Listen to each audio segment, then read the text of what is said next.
We're going to get started. We're going to get started in 1 minute.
If there are any council members back there, we're going to get started. Give you a few more seconds to get to your seats.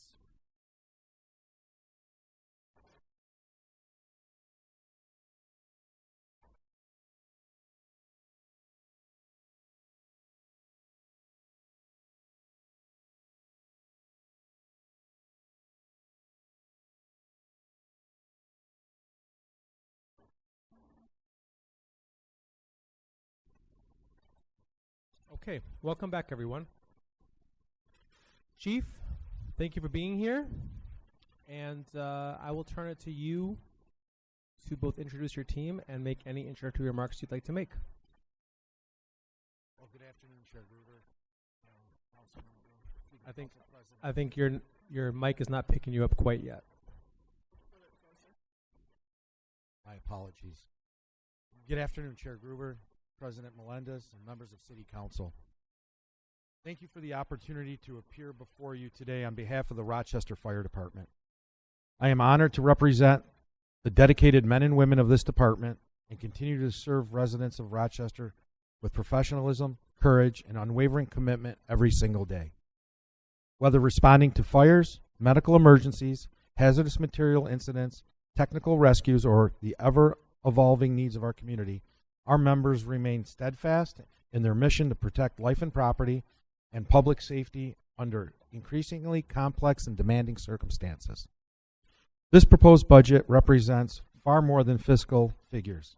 It reflects our ability to maintain critical emergency response capabilities, ensuring firefighter and public safety, sustained operational readiness, and continued providing the highest level of service to our community, which they expect and they deserve. The Rochester Fire Department remains fully committed to fiscal responsibility, operational efficiencies, and a thoughtful stewardship of the resources entrusted to us. By continuing to invest strategically in our personnel, equipment, infrastructure, we affirm our collective commitment to safety, security, and the well-being of the residents we proudly serve.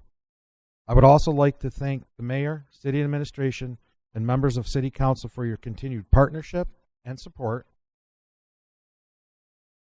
on behalf of the Rochester Fire Department. I look forward to working collaboratively with you to ensure our department continues to serve the city of Rochester with excellence, accountability, distinction, and compassion. I would like to introduce my team that I have with me today. I would just ask, when Chief calls your name, if you just raise your hand so that everyone can know who you are. Appreciate it. Executive Deputy Chief Michael Dobberton. Principal Staff Assistant Arnetta Powell. Public Information Officer Lieutenant Howard Vajegas. Deputy Chief of Community Risk Reduction David Abdash. Recruitment Specialist Lieutenant Cherubin. Community Risk Reduction Specialist Firefighter Santos Cruz. Deputy Chief of the Training Academy, Daniel Curran. Battalion Chief of the Training Academy, Tramel Parson. Captain Jamie Renner, who oversees our special operations. And we have Superintendent Eric Holler of our fire apparatus and equipment maintenance facility. And lastly, from our planning and research division, Lieutenant David Kelly. Thank you, Chief, and thank you for the introduction. Council members, I'll just, for I think what I'm going to do for the fire department budget is open it up to the entire section and just go down the line and let people, we have plenty of time, so let everyone in an unrushed manner go through their questions. I'll start with VP Harris and come down this way, and then we can dive in a little deeper to some subjects if need be. But Chief, let me just start by offering my thanks. How long has it been? 34 months. 34 months. Well, in those 34 months, you have been incredibly consistent. Your team has shown up all over the place, all the time in this community. I think we've seen the fruits of that labor with some stronger recruitment numbers than we've seen in a number of years. And just want to say kudos to you and the whole team here. Thank you all for the work that you do. I'm just going to start with one question, and then I'll send it over to VP Harris. In the in departmental highlights, the very first sentence is during the 26-27 year, the fire department will continue implementation of first response alternatives to emergency medical incidents. I want to ask you to just expand upon that a little bit. I think this has been a real area of interest and concern for this council, for our constituents, for the community, is making sure that we have stronger and quicker responses to medical emergencies. And obviously the fire department is always a central part of that, regardless of who else is part of it, a private ambulance or otherwise. So we've talked at length over the last several years about things that RFD was going to do exactly what you said in the first sentence there. Tell us what some of the real exciting initiatives are and what some of the progress has been. Well, thank you for that question.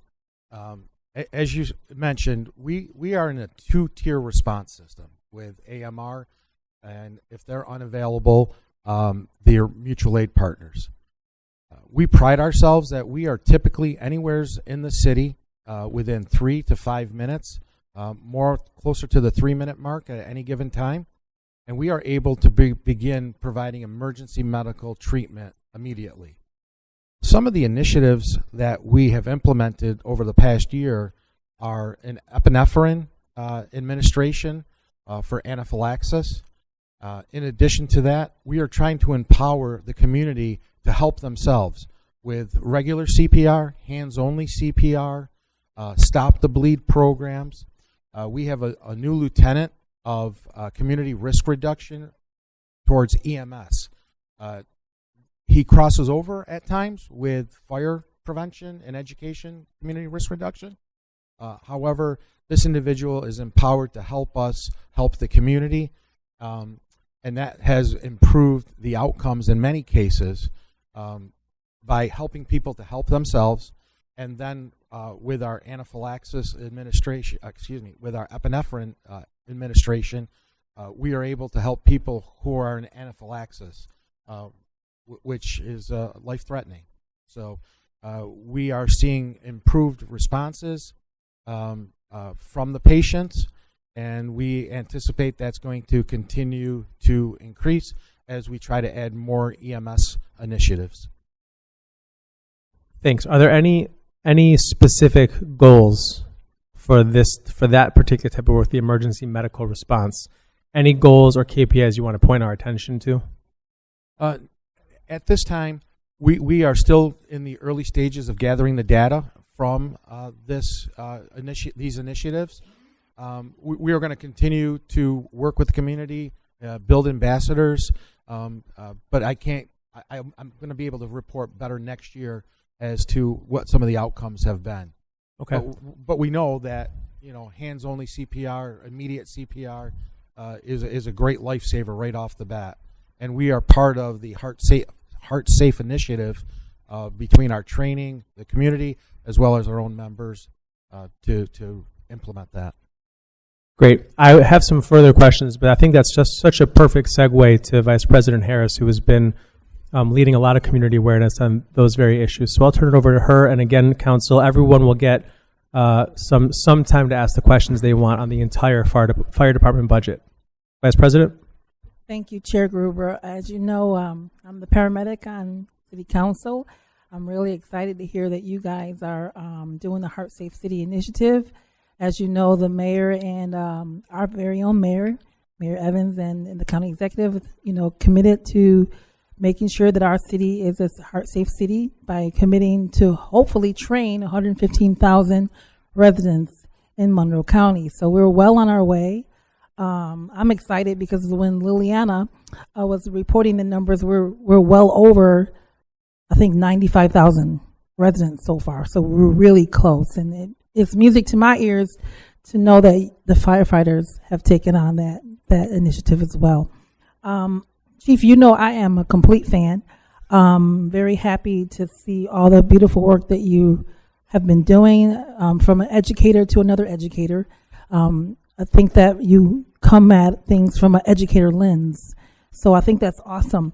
I am really curious as to know how does the fire department approach fire prevention? I've seen a few arsons in our community, and actually I've been a victim of arson. So arson is huge, a huge thing that I'm concerned about. And I've seen some complaints from my colleagues and some people in the residents in the community that complained about these pop-up arson events throughout the neighborhoods. Like I've seen a bunch of burning bushes on the street side. I don't know. I've seen that from a video that someone showed me. Can you tell us more about how do you guys work on prevention? Are you doing it in the schools? That type of thing.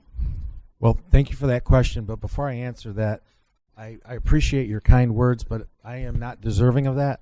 This team to my side and behind me are the true miracle workers. They day in and day out, they give everything they have in the service of others. I don't think there's any greater gift. I'm just a fortunate guy that's privileged to serve them, and it's an honor to be a part of this team, but they deserve all the credit.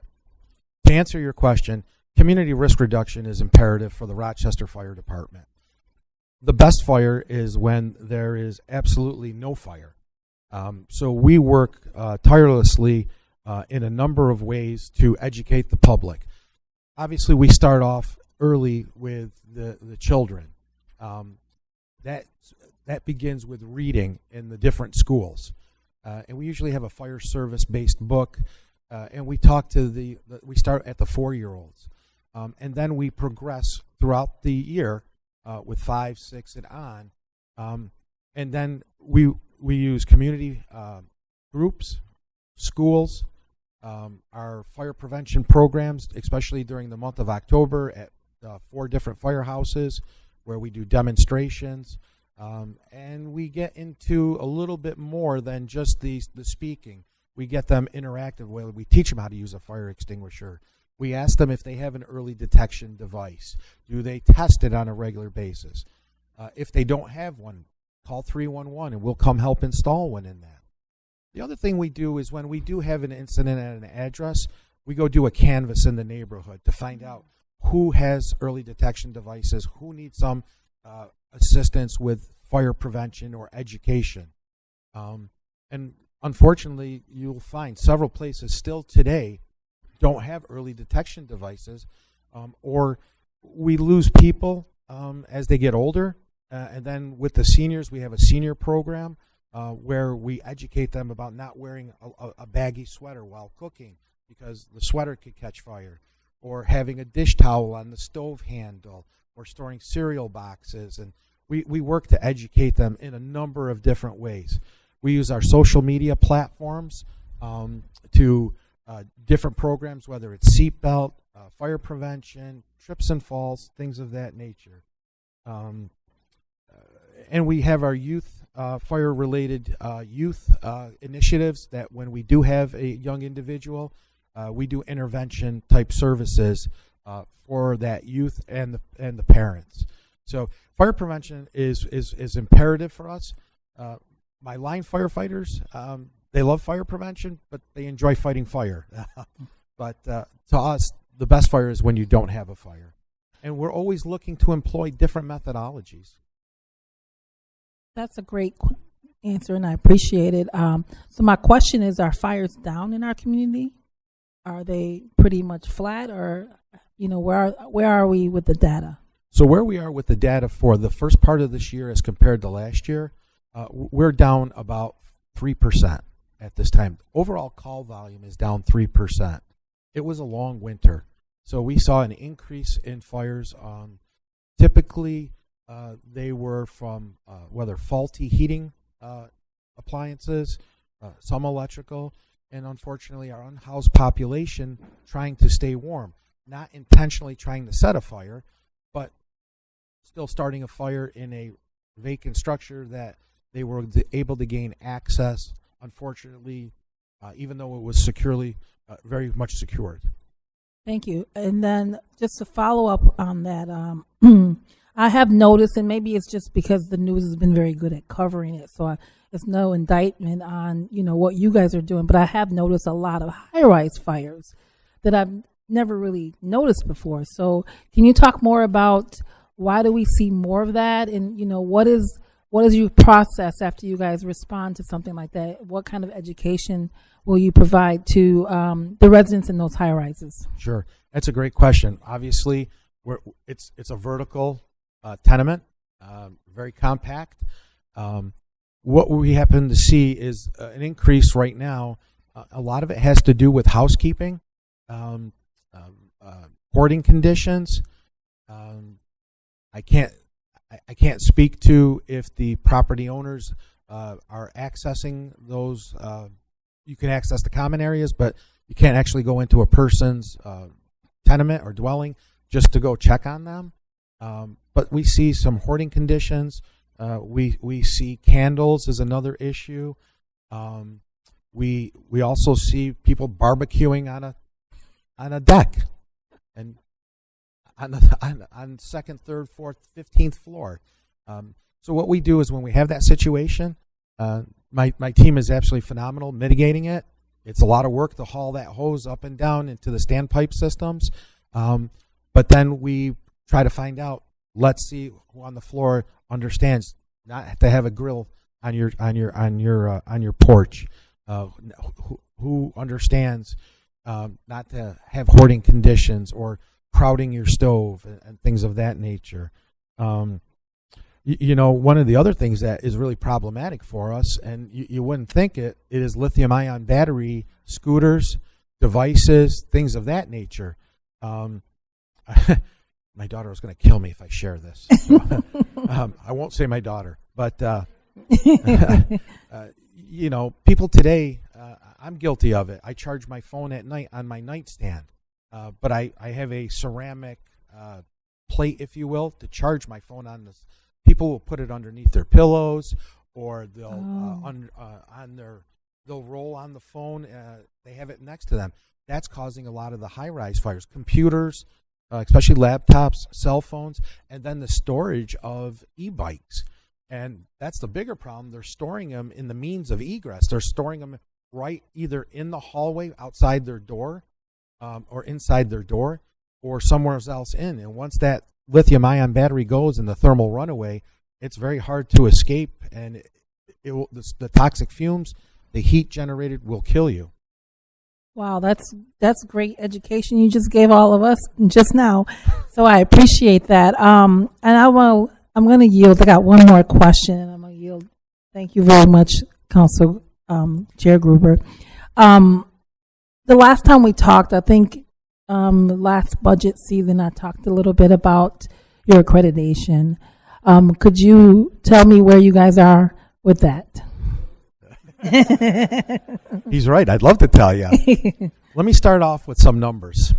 Great. We are only one of two in New York State. Mm-hmm. We are one of 334 worldwide.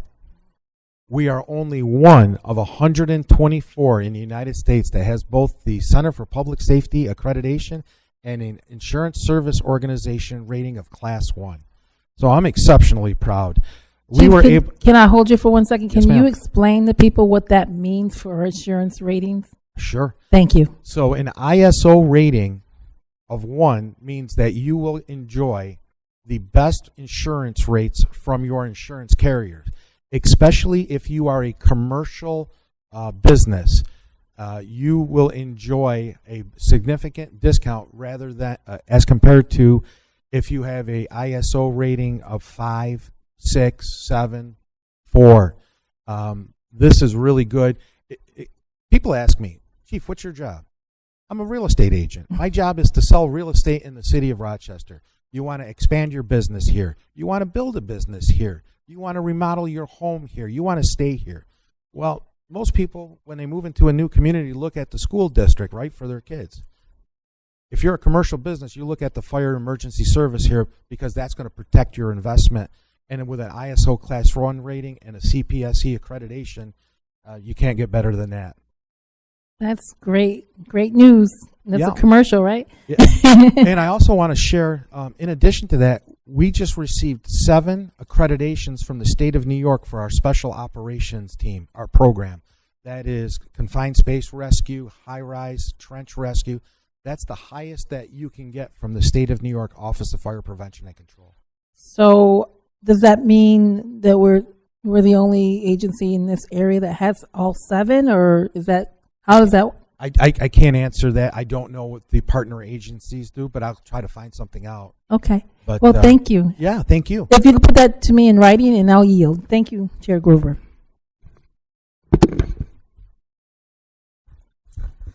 Well, I want to echo that sentiment that I really appreciate all of you. I do recognize that it takes a good team. It also takes a good leader. And my first time meeting you was at a neighborhood association, probably about 30 months ago. And I really appreciated the fact that someone who is, I'm sure, as busy as you are, made time to come and talk to residents and just, share your perspective, who you were. I felt like we got to know you, and most people don't get to know who their fire chief is. So thank you, for that. Can you talk about the Monroe County Task Force partnership and how that has impacted ADBs? This was referenced on page 2 of the budget book. So yes, the Rescue Task Force, the City of Rochester Fire Department's Rescue Task Force, works in partnership with the Monroe County. We will do joint trainings. We support each other. As you know, we live in a time now. It's not if we're going to have a incident; it's when. At present, we have 2 companies that are certified, equipped. We're looking to add a 3rd Rochester company in the very near future. But we have a great partnership with Monroe County on that, and we look forward just to continuing it and building upon it. And we were able to use ARPA funds for that equipment. As you can imagine, it's expensive, and it does have a shelf life. But we have a strong partnership with them. Have we seen an increase in aggressively deadly behavior as is described? Have we just overall? Overall, incidences of violence are up. I can't speak for Chief Smith, but we, I guess I shouldn't say that. That's not appropriate to say. I can't answer that specifically, but we are prepared for that when those do occur. Okay. And what types of professional development is included with the AFG grant? Oh, that's a great question. So, again, I was very, very proud that we had a collective team putting the AFG grant together, and it was primarily for training. The program is designed, the training monies are designed to set up programs for train the trainer.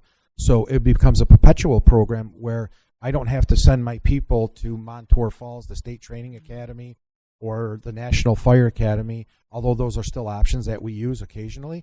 But we have our own in-house instructors who are teaching, whether it be Firefighter 1, Firefighter 2, Instructor 1, Fire Officer 1. So that's how we've been using the funds. Awesome. Can you talk about KPIF and the process for assessing and managing vacant properties? It looks like on page 11 it says the goal is 90. I think we probably have more vacant properties than that. Is that a fraction? Is it just that's what's manageable? So you have to eat the elephant one bite at a time. I'm sure. So that's a bite. Got it. Okay. Thanks for understanding the analogy. We have developed, in concert with many other city agencies, a vacant property framework so that we're all talking with each other. As with any organization or any family, so how come I didn't know that? So what we've done is developed a framework where our inspectors, NBD's inspectors, DES, our DeMont Masters, our data specialist, we're all talking with each other, sharing that news. So when we go to a specific address, we know, okay, here's what's going on. That was boarded up. We had a fire there. It's just a good framework to manage the vacant properties and to secure, demolish, or whatever action we need to take. The law department's involved in that. We have a host of departments, and it's been a very collaborative effort. Great, thank you. And I've recently come to learn a little bit about the protectives, and I see them listed in your budget, which I was happy to see. I'm curious if this can and has been used as a pipeline for fire recruits, and how can this be strengthened? And I see our labor friends in the audience love to have a conversation about that afterwards as well. But I'm just curious if there's vacancy issues, and even if there isn't, is there a way in which this could be strengthened along the line? So the Protectives organization is a volunteer offshoot of the City of Rochester Fire Department. As I believe, they are the last in the nation. New York City just disbanded theirs, I think, last year. So once again, Rochester's still at the forefront of this. It is an absolute pipeline for us. We highly recommend for anyone that wants to become a recruit candidate for RFD to go get your EMT, become a member of the Protectives, and watch what we do, learn what we do, and it continues to be a pipeline for us.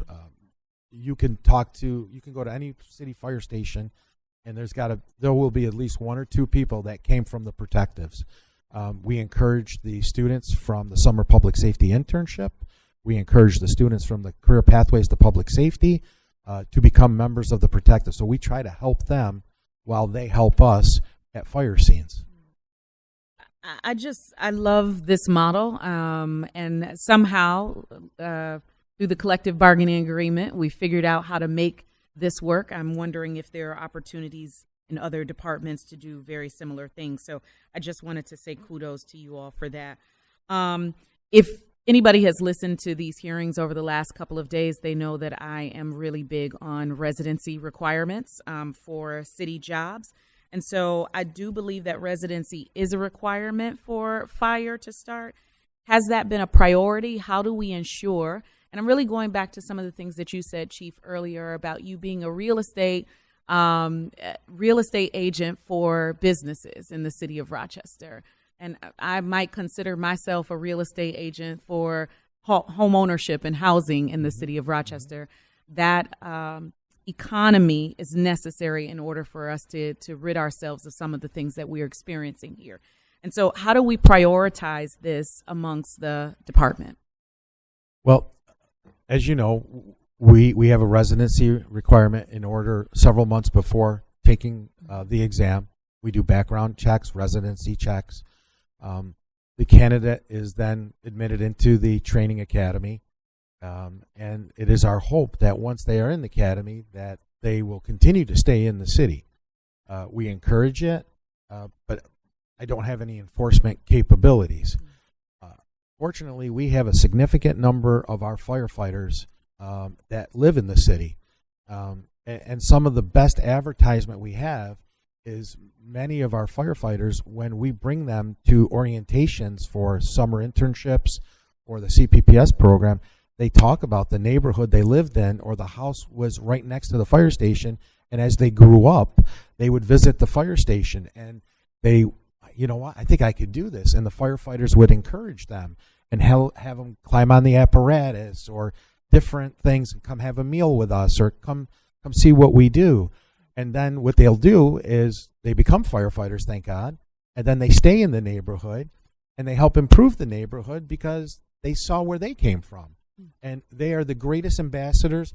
I can stand in front of a group of young men and women, but if you hear it from the person that lived right next to Hudson Ave's fire station, it's powerful. Yeah.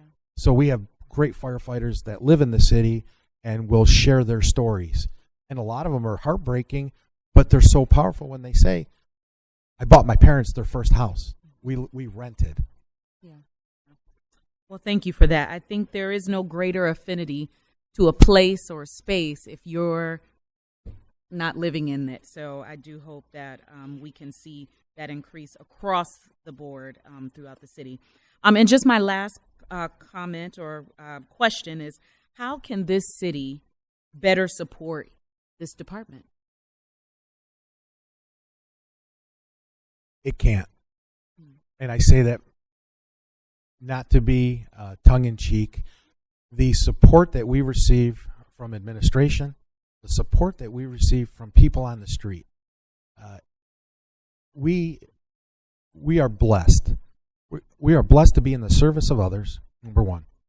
Number two, when people drop food off at a fire station, or people wave to the firefighters, or and my guys are completely engaged. Almost every piece of apparatus has fire helmets or decals. They'll stop if they see a mom or a dad with children, and they'll stop the rig, and they'll get out and they'll give them, and they take pictures. This city is very, very supportive to my firefighters, the people in general, the businesses. I've got to be honest, we can't make everyone happy. There's not enough ice cream in the world to make everybody happy, but we try, and we have great community affiliations. I've got truck companies and engine companies that go to the community meetings every month or every other month. We do benefit drives and support with them. And one of the biggest things is we just graduated our 40th CERT class, the Community Emergency Response Team program, last night. What people don't even realize, we are the first, again, in the state to have the first CERT program, and we graduated class 40 last night. So, and these people last night are like, how do we continue? How do we serve the city? How do we continue to keep our skills sharp? So we enjoy support. We're always open for more. However, the people of this city, and as well, I can't tell you how many pieces of correspondence I've had from people that were traveling, recreating, visiting, and had a medical emergency at the Strong, or were in a motor vehicle accident on a street and said, I'm not from your city, but your firefighters went above and beyond. They made sure that my stuff was out, or they got me into a livery service and got me to a hotel. My men and women go above and beyond every day, and I'm really proud of that. And that they take money out of their pocket to make sure someone has a meal, or someone a stitch of clothing, depending on what the emergency was. Thank you. Thank you.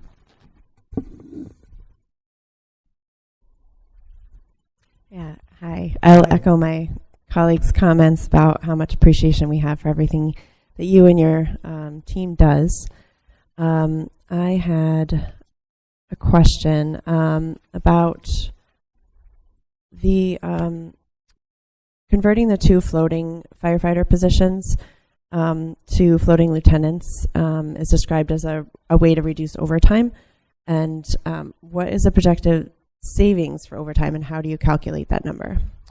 So what we did is we took the difference between the two and their overtime rates, and there's about a $7,400 savings. between the firefighter and the lieutenant. But there's a bigger benefit, more consistent leadership. Adding 2 more lieutenants allows for that company to have a more consistent leader versus, okay, I have Lieutenant Napolitano today. Next shift, I have Lieutenant Dobberton, right? We're all on the same team, but our priorities may be a little bit different. So that's the biggest benefit for that, is that more consistent leadership coupled with a bit of financial savings. And then we'll have to see. The overtime is dependent on the amount of calls we have, right? The amount of requests for services. So it's not possible to offer you a concrete number right now. In terms of offering more consistent leadership, is it that the added number means that you don't have to spread them as thin, and so they can be more present with different stations, or how does that? Yes, to some degree. When we have floating lieutenants, they'll go to where the opening is for that day, or that 24-hour shift, if you will, and manage the crew. When adding these 2 additional, allow us to keep that floating lieutenant more consistent at that one house or with that group. Okay, got it. Thank you. And there's 3 positions being eliminated: the deputy fire chief for training and emergency preparedness, fire communications technician, and clerk 2 with typing. What functions did those roles perform, and how are their responsibilities being absorbed? Thank you for asking that. So the clerk, we combined 2 additional positions into one. So there is no loss. That individual we reclassified that, so she'll be doing 2 positions in one. The deputy chief of emergency services, we were unable to fill it. We tried multiple canvases, things of that nature. We weren't able to fill it, but we have 2 lieutenants in our EMS division that are supporting that, and we do not see at this time any significant changes in our programming with these 2 lieutenants handling those duties. The communications technician, the senior communications technician that we have will absorb those duties, but we also are working in concert with Monroe County and their communications department if we need their assistance or their support. Thank you. And how do the 2, you said deputy lieutenants, chiefs, that are doing the emergency preparedness, how do they work with the administration in terms of the emergency manager function that we have? So the emergency management function is primarily under Director Ryan Right. for emergency management. They help support the fire department's position of supporting Mr. Ryan with the emergency action plans, things of that nature. So they're located at the training academy. They work with Chief Kern and his staffing, as well as with Chief Dobberton and myself. So there's communication between the 2. Great. Absolute. Thank you. Thank you. Good afternoon, Chief. Good afternoon, sir. So, question about in a previous version of our budget, it might have been 2 years ago, we had a deputy chief of EMS. I think last year we eliminated that, or was it this year? No, it's this year. It's this year. Can you talk about the shift then from moving that from a leadership level position? I know a lieutenant's still significant, but down to a lesser position. So it's a great question. The deputy chief of the academy, Daniel Curran, has assumed many of the responsibilities of the deputy chief of emergency of EMS. As I said, we had multiple canvases. We tried filling it, and then we just realized that at this time we are collaterally filling the assignment and the work that needs to be done.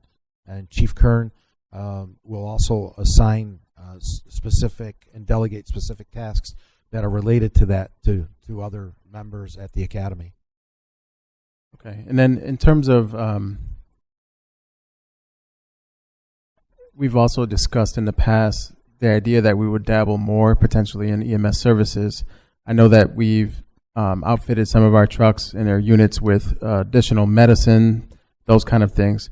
Are we pursuing or still considering pursuing ambulance service? At this time, the system that we currently have is operational. It works well. Our partners at AMR and their mutual aid partners, we have a very strong relationship. So my answer would be no, not at this time. However, we are constantly evaluating on a quarterly basis. We meet with AMR once a month, and if and when we have to do that, we are constantly evaluating what the community's needs are. As you know, in many cases, we are the primary care provider for many members in our community, and that's a lot of individuals just stopping at a firehouse, whether it's asking for a Band-Aid or, hey, can you take my blood pressure? So no, we're not considering it at this time. However, we're always evaluating it. I know the workforce development program is being continued, but at a reduced scale. Can you describe what that means for us? Yes. So the workforce development program was designed to support the last civil service exam. We had over 300 people show up on a regular basis to take some educational programs for us, whether it was map reading, reading comprehension, several categories that are on the civil service exam.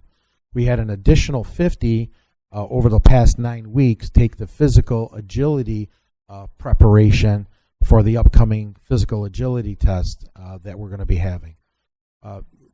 We won't have a civil service test for another 3 years, so we're scaling the program down. However, we're still continuing it in a modified fashion. Instead of having a training program every Saturday, we may have one once a month. We want to have that constant contact with those that signed up, took the exam, and are on a waiting list, or for those that want to prep. So I'm going to get into some unpopular questions probably.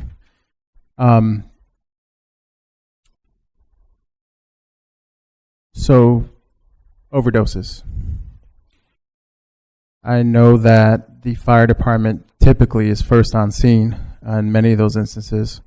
In terms of support for firefighters, because typically responding to a fire, you kind of are taking on a challenge of putting out the fire. Hopefully there's nobody in the house, and you work through that process. But when you're dealing with people on a sidewalk overdosing, there's trauma associated with it. There's other things that go on. How does the department internalize and address the mental health needs of the firemen and women? So that's an excellent question. I can tell you this is my 40th year in the fire service. There's things that I can't unsee. There's things that I can't unsmell. There's things that I can't untouch.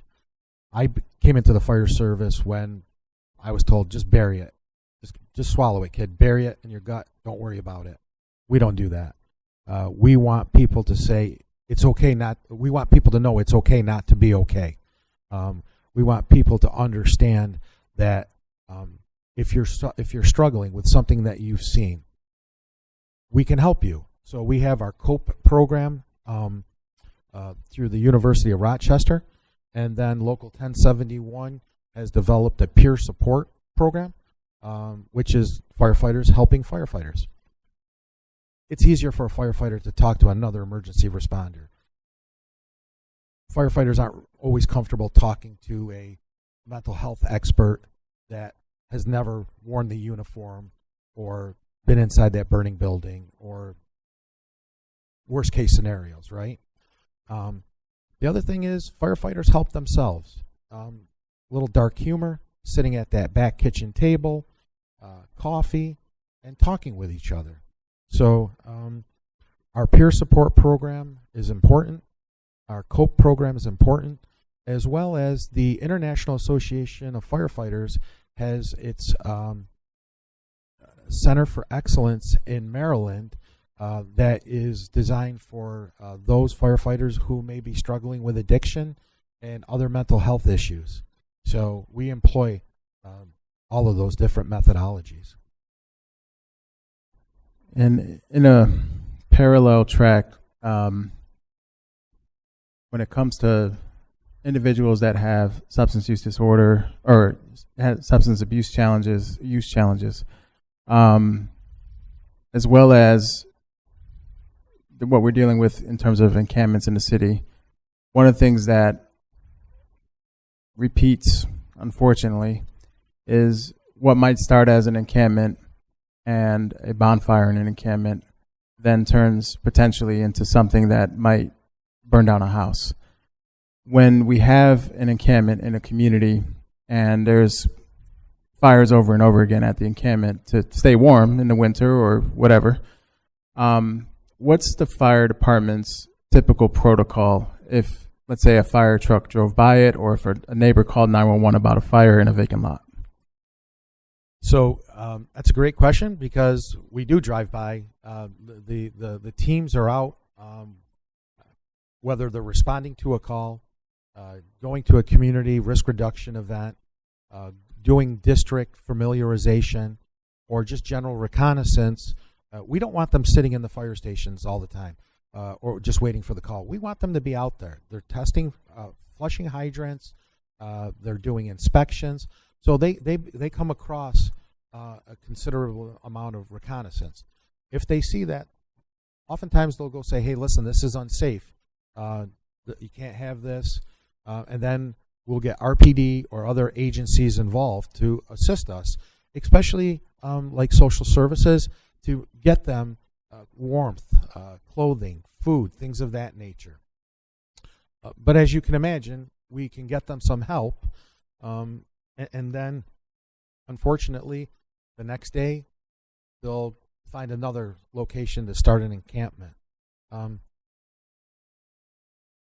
We do everything we can. We're realizing there, but by the grace of God, go I, that at any given time, right? And we want to support anyone that we can in the city. So again, we have our NBD Notify group. It's called the RFD NBD Notify group.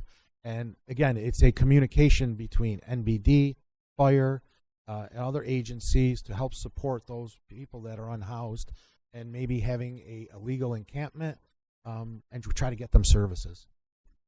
Yeah, in addition to that, one of the other challenges is obviously the number of vacant properties we have in the city. We've talked about it from multiple perspectives over the course of these hearings in terms of, you know, the big fires like Otis Street to the small house fires, vacant fires. Is there anything, I know that there's coordination between NBD and fire on trying to make sure properties are secure and boarded up, et cetera. Is there anything in the works or anything more that could be done to either try to A, harden the target on some of the vacant houses, or B, come up with additional strategies to prevent? It's kind of like the risk reduction conversation, prevent us from losing more assets. Unfortunately, you can just drive Remington Street as the prime example in the city of Rochester, the number of houses over the years that have been burned down. For whatever reason, I'm not going to prescribe that it's because of X or Y or Z. But I have real examples, though, of fire starting in a vacant lot, catching a house, burning a house down, and we're not going to get the house back for another 50 to 100 years in that specific neighborhood. So is there anything more happening around risk reduction in terms of educating folks even educating folks who might be unhoused in the street, right? In terms of what safety protocols they need to also adhere to? So that's a great question. And while we don't go out and advocate face-to-face often with an unhoused individual, but wherever we have a public event, many unhoused individuals will come to the public event because oftentimes there's food, water, giveaways, things of that nature. And then we take that opportunity to say, hey, listen, we can try to get you some help, but if you are going to and you try to ask them what they need, and they'll tell you. And we try to educate them at those pop-ups, if you will. The second thing we do is we have a special lieutenant of special occupancies. Those are those large or problematic occupancies that we go to on a regular basis. That individual just doesn't do a fire inspection, works with the property owner, the landlord, the maintenance individual. So that is another targeted approach. The other thing we do is we work with our partners at DES, where there's a vacant structure, to remove the garbage and recycling totes. That's one of the hot spots for people who want to do some incendiary fires, is in the tote. And where's the tote located? Usually on the side of the house. So those are just 3 examples of what we work on. All right, thank you. Thank you. I'd also add to that, we use DES city security as they're doing their road patrols. They will go around and check board ups. It's interesting for me to sit here during these hearings and hear all the things we're doing. I wonder if a one-pager wouldn't be helpful, just to kind of put that all on one sheet. I realize that these things haven't always been what we're doing, but there's a lot that's being done, and I think it's good to acknowledge. Echoing my colleagues, thank you, Chief, and your entire departments for all the amazing work you do to care for our community. Thank you. I have a few questions. On page 11, around health and safety, when you say reported firefighter injuries that are deemed preventable, can you provide some examples of situations that would fit into that category? Sure. Preventable injuries, obviously, are what can we prevent, right? First of all, every fire station has a facility to work out in. We want our firefighters to work out. Obviously, the more stronger they are, the healthier they are, we then can reduce our injuries. We talk about preventable injuries for back injuries, lifting, proper lifting techniques, things of that nature. So we'll take a look, how do we reduce stress, strains, our peer support for the stress side of the job, strains, proper lifting techniques, proper twisting, things of that nature. So we try to find out, like, what can we help eliminate so we can keep firefighters healthy, engaged.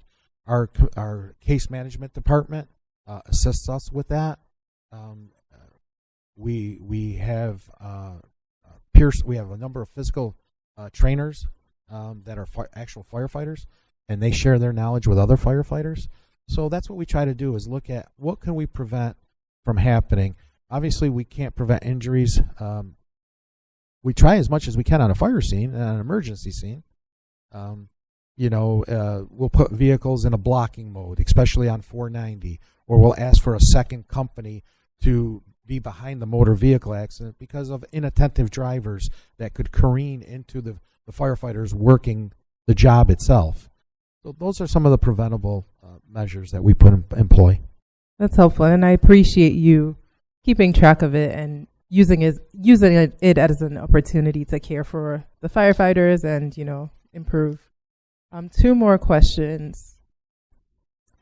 In the planning and research section, what is the reason for the $48,000 deduction? I think that's on page 20.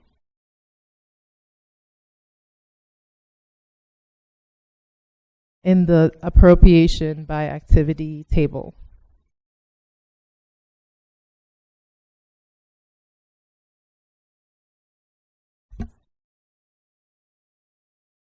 Hold on one second, I'm looking for it. Of course.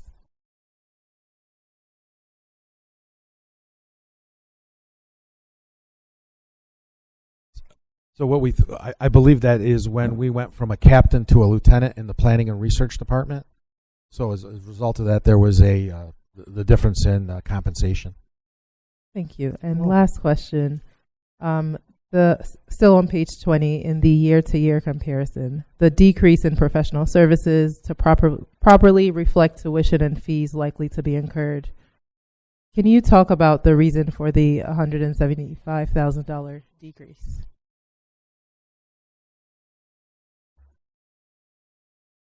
I believe.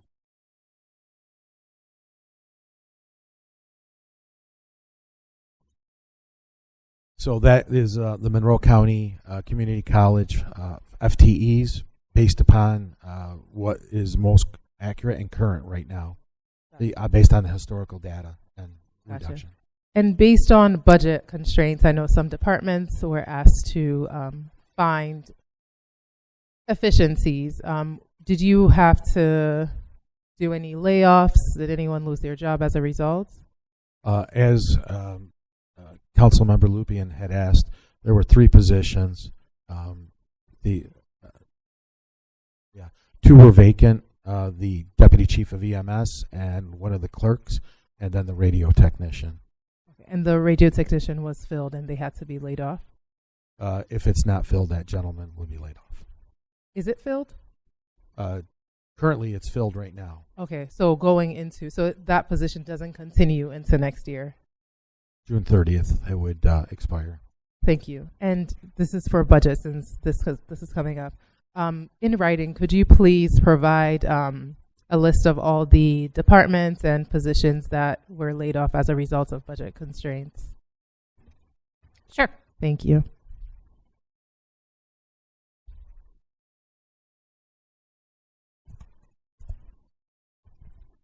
Good afternoon, Chief. Good afternoon. Fire department is always a department. I think that is much beloved. And one of my questions is, how are we doing with arson? Are we seeing an increase? Are many of these vacant structure fires cases of arson? So with any fire situation that we have, our fire investigation unit does an excellent job of investigating and then trying to close the case out.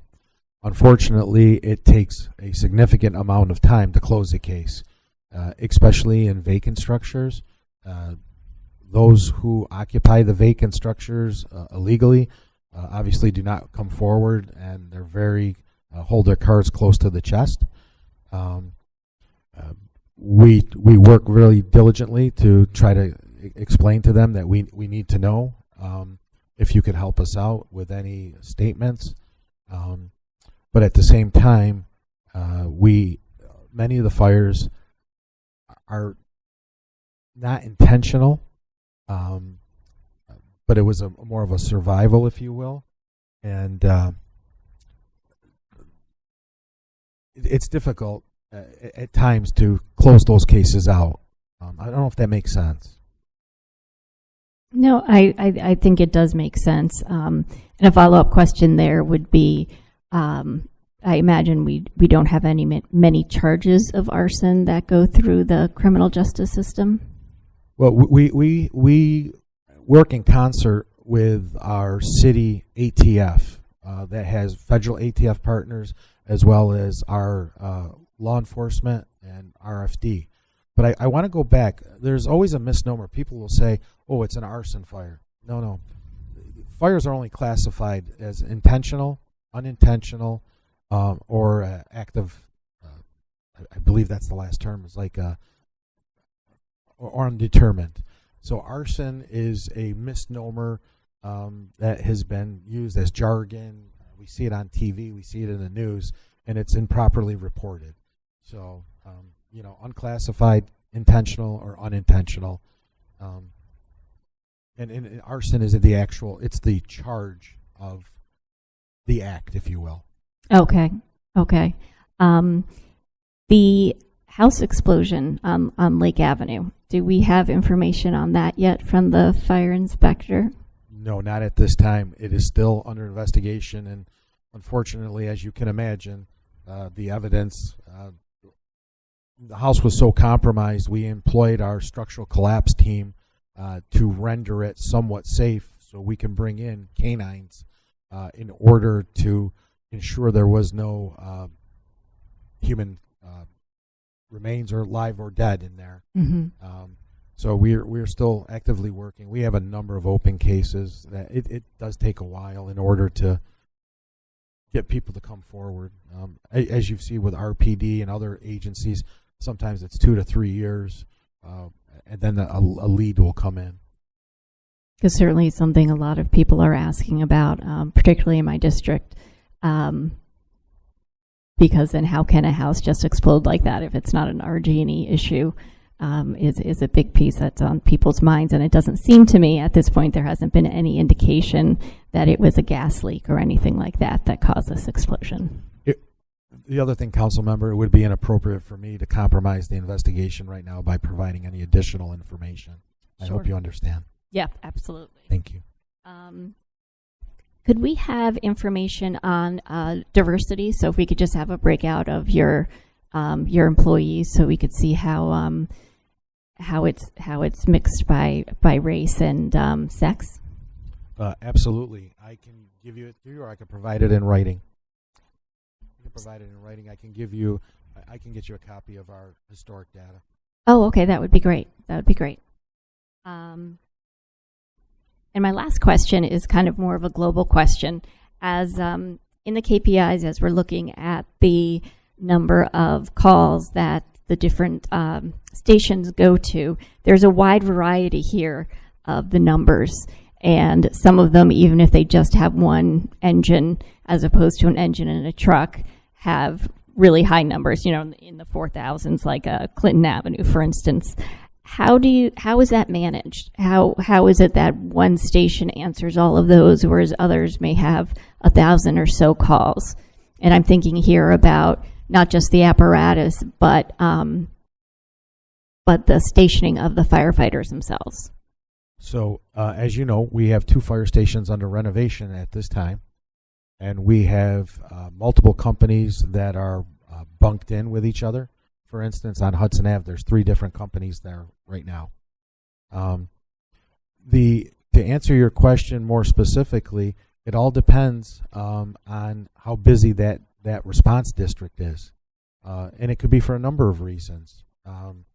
Whether it's carelessness, an older population, or a younger population that are just being not fire safety wise, as well as depending on the amount of vacant structures, the unhoused populations, things of that nature, will dictate why some companies are busier than other companies. And what we do is we evaluate and we make sure when that call comes in, we send the closest available company. Oftentimes, it could be in a jurisdiction, and another company will pick up the run, even though it may not be theirs, because they were traveling back from the shop or they were at the grocery store and they're right in the vicinity. Similar to an ambulance, we want to send the closest company to that.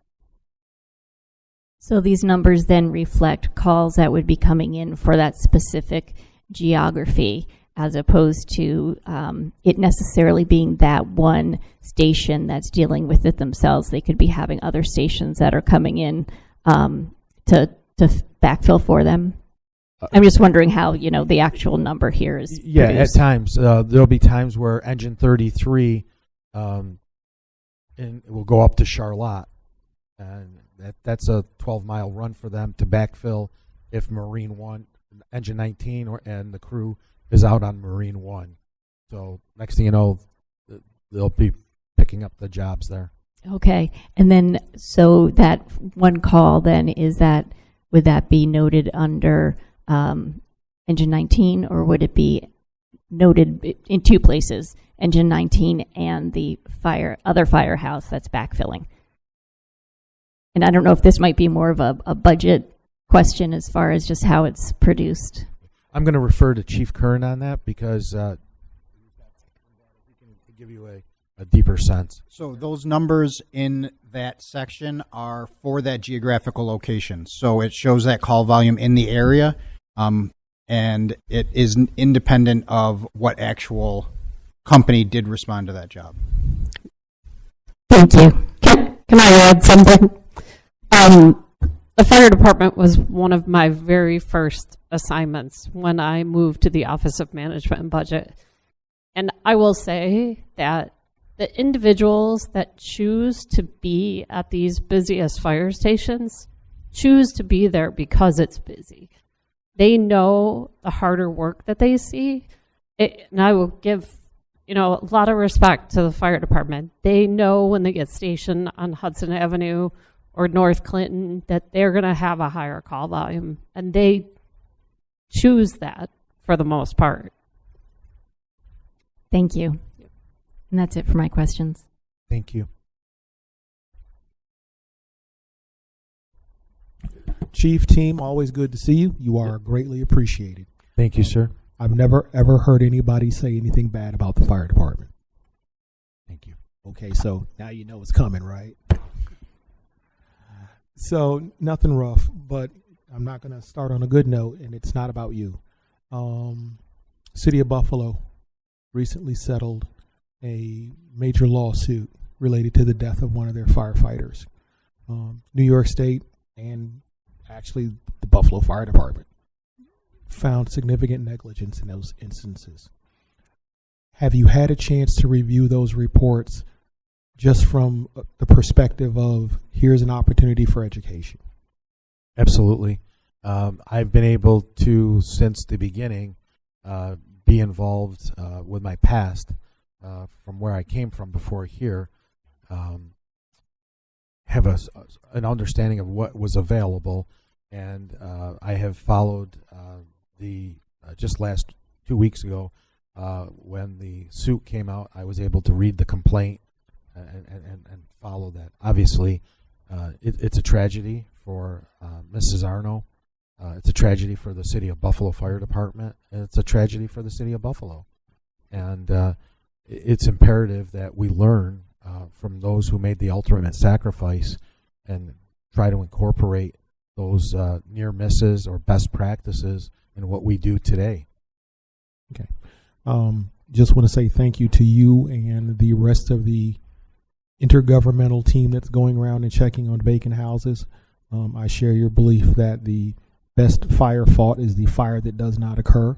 So the much as we can secure these structures so that they don't catch fire, it just makes our entire community safer. So I appreciate the work that you guys are doing on that. I know you're part of that work, and you're doing it because I know I've got you an email, email thread. Thank you, sir. So I appreciate that. Pivoting to injuries, firefighter injuries. You guys are now providing us with a monthly report, and I'm happy to get that. But as you know, I just want to thank Councilmember Martin mentioning page 11, which I'm going to reference again, back to health and safety. And that's referring to the percentage of injuries that are preventable. And, you know, but that doesn't really give us a sense of the number of injuries that occur. So obviously can't do it now, but if we could get some manner of breakout or form that details out how our firefighters get injured and the severity of those injuries, you know, I'm sure there's a whole scale to the work, and given the nature of the work that firefighters do, it ain't never an easy job unless you're, I guess maybe if you're on a grocery run, that might be the easiest thing that y'all do. But when we expect y'all to go at the fire, there ain't nothing easy or simple going on there, and plenty of instances and opportunity for folks to get injured. If you could can you just give us a little understanding of what kind of injuries firefighters experience in the field? Absolutely. As we just went through a harder winter than we've had in a long time. To me, this was just an old-fashioned winter. It wasn't anything out of the norm, except for maybe the last 4 or 5 years. As a result of that, we saw slips and falls because of icy conditions. We have firefighters climbing up on the apparatus to repack hose.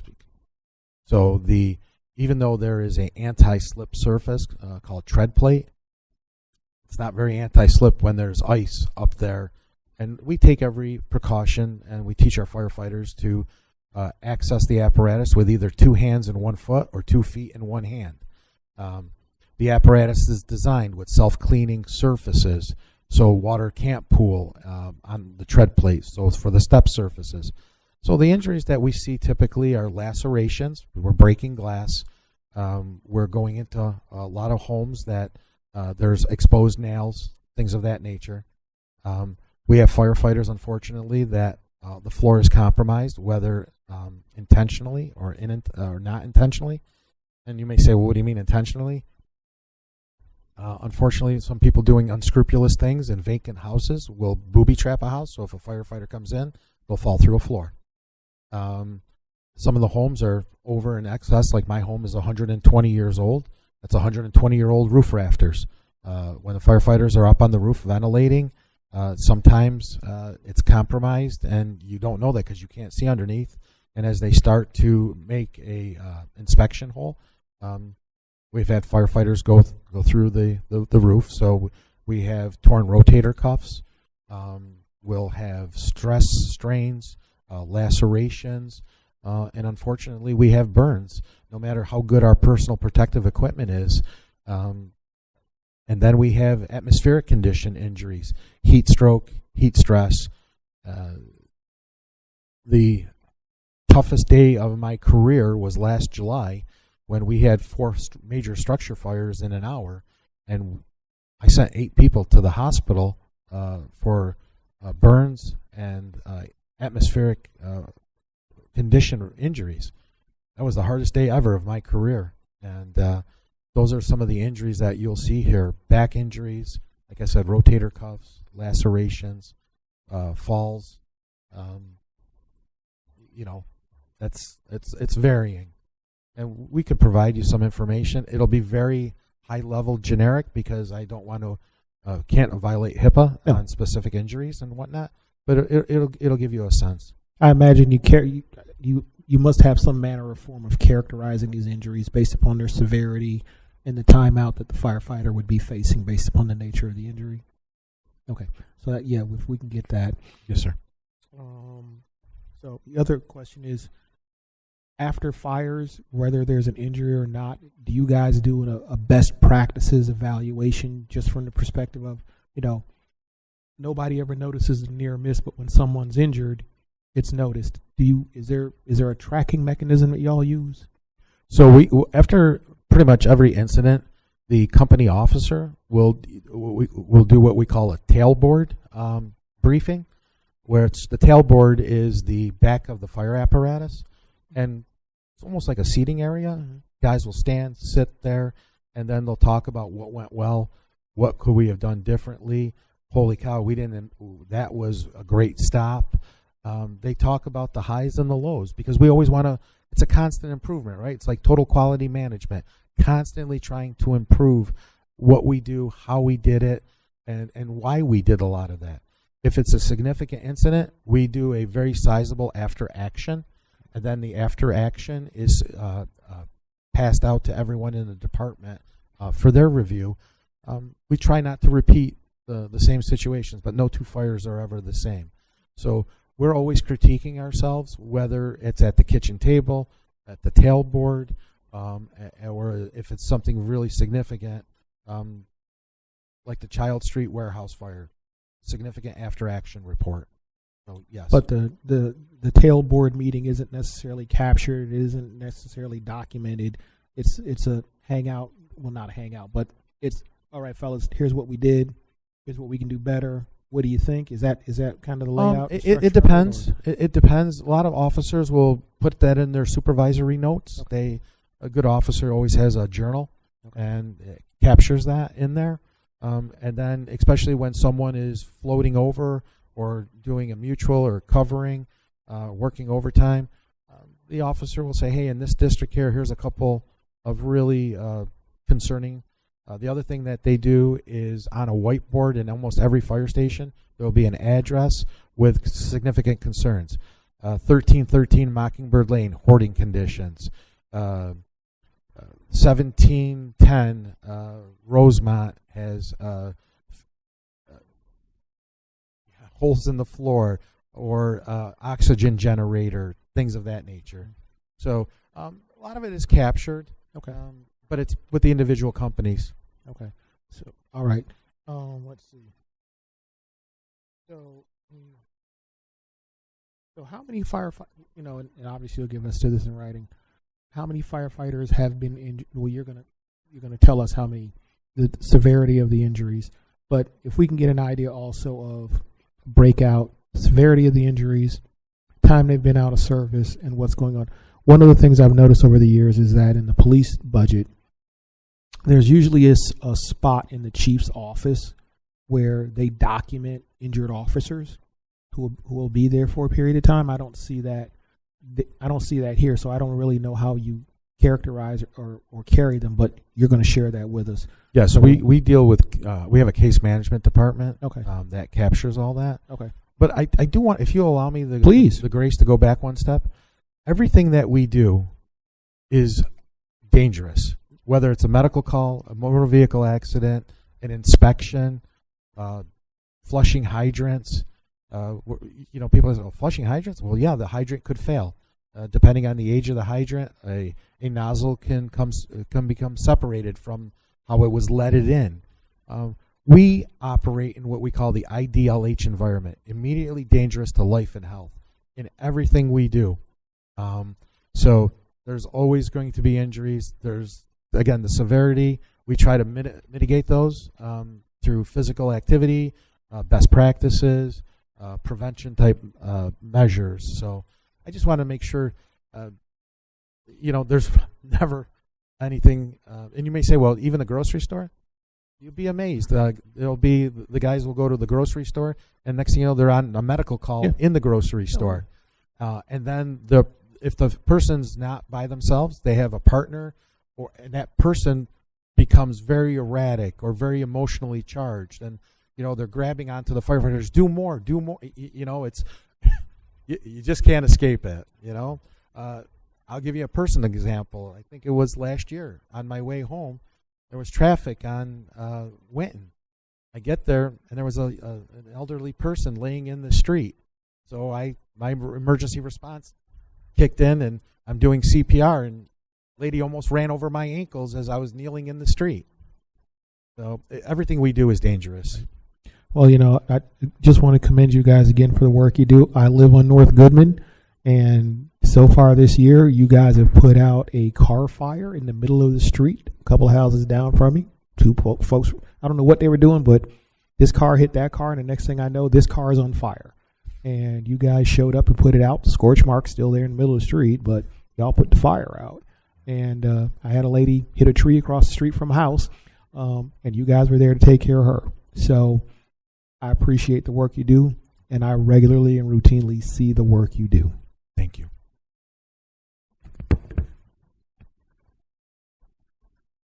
Hello. I think I echo the sentiments of my colleagues in saying thank you to the fire department and to the chief for your wonderful leadership in this department. I told the story earlier about a bush that I did not speak to, Mayor Evans, that caught on fire on North Clinton last week. And I probably have a soft spot for the firehouse on Clinton Avenue because I grew up on Coleman. And so you guys were there within minutes. And I'm always amazed at how fast and how responsive the fire department is. And as Councilmember Patterson stated, I've never heard a bad thing about the fire department. So thank you guys for that. I wanted to discuss, I've had constituents in the 14621 area who are continue to be concerned about the trends of fires happening in some of our vacant spaces. And I know that you touched on it earlier with President Melendez and Councilmember Smith earlier, but I just wanted to know, can you tell me trends you're seeing? I know you guys spoke about this a few months ago, but I don't know if anything has changed. Just how we are going to be proactive, I guess, and preventative around spaces that tend to see a lot of fires, specifically in 14621. For example, someone took a whole bunch of bushes and branches out from their backyard, put it on the sidewalk, and there's just a guy who's going around setting fires, I think, in local dumpsters and in bushes and different things like that.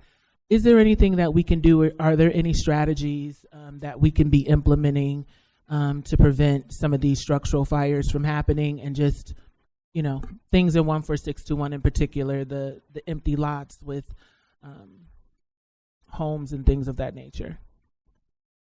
So yes, as I alluded to earlier, one of the first things we do is once this vacant framework that we're using, we confirm that it's a vacant.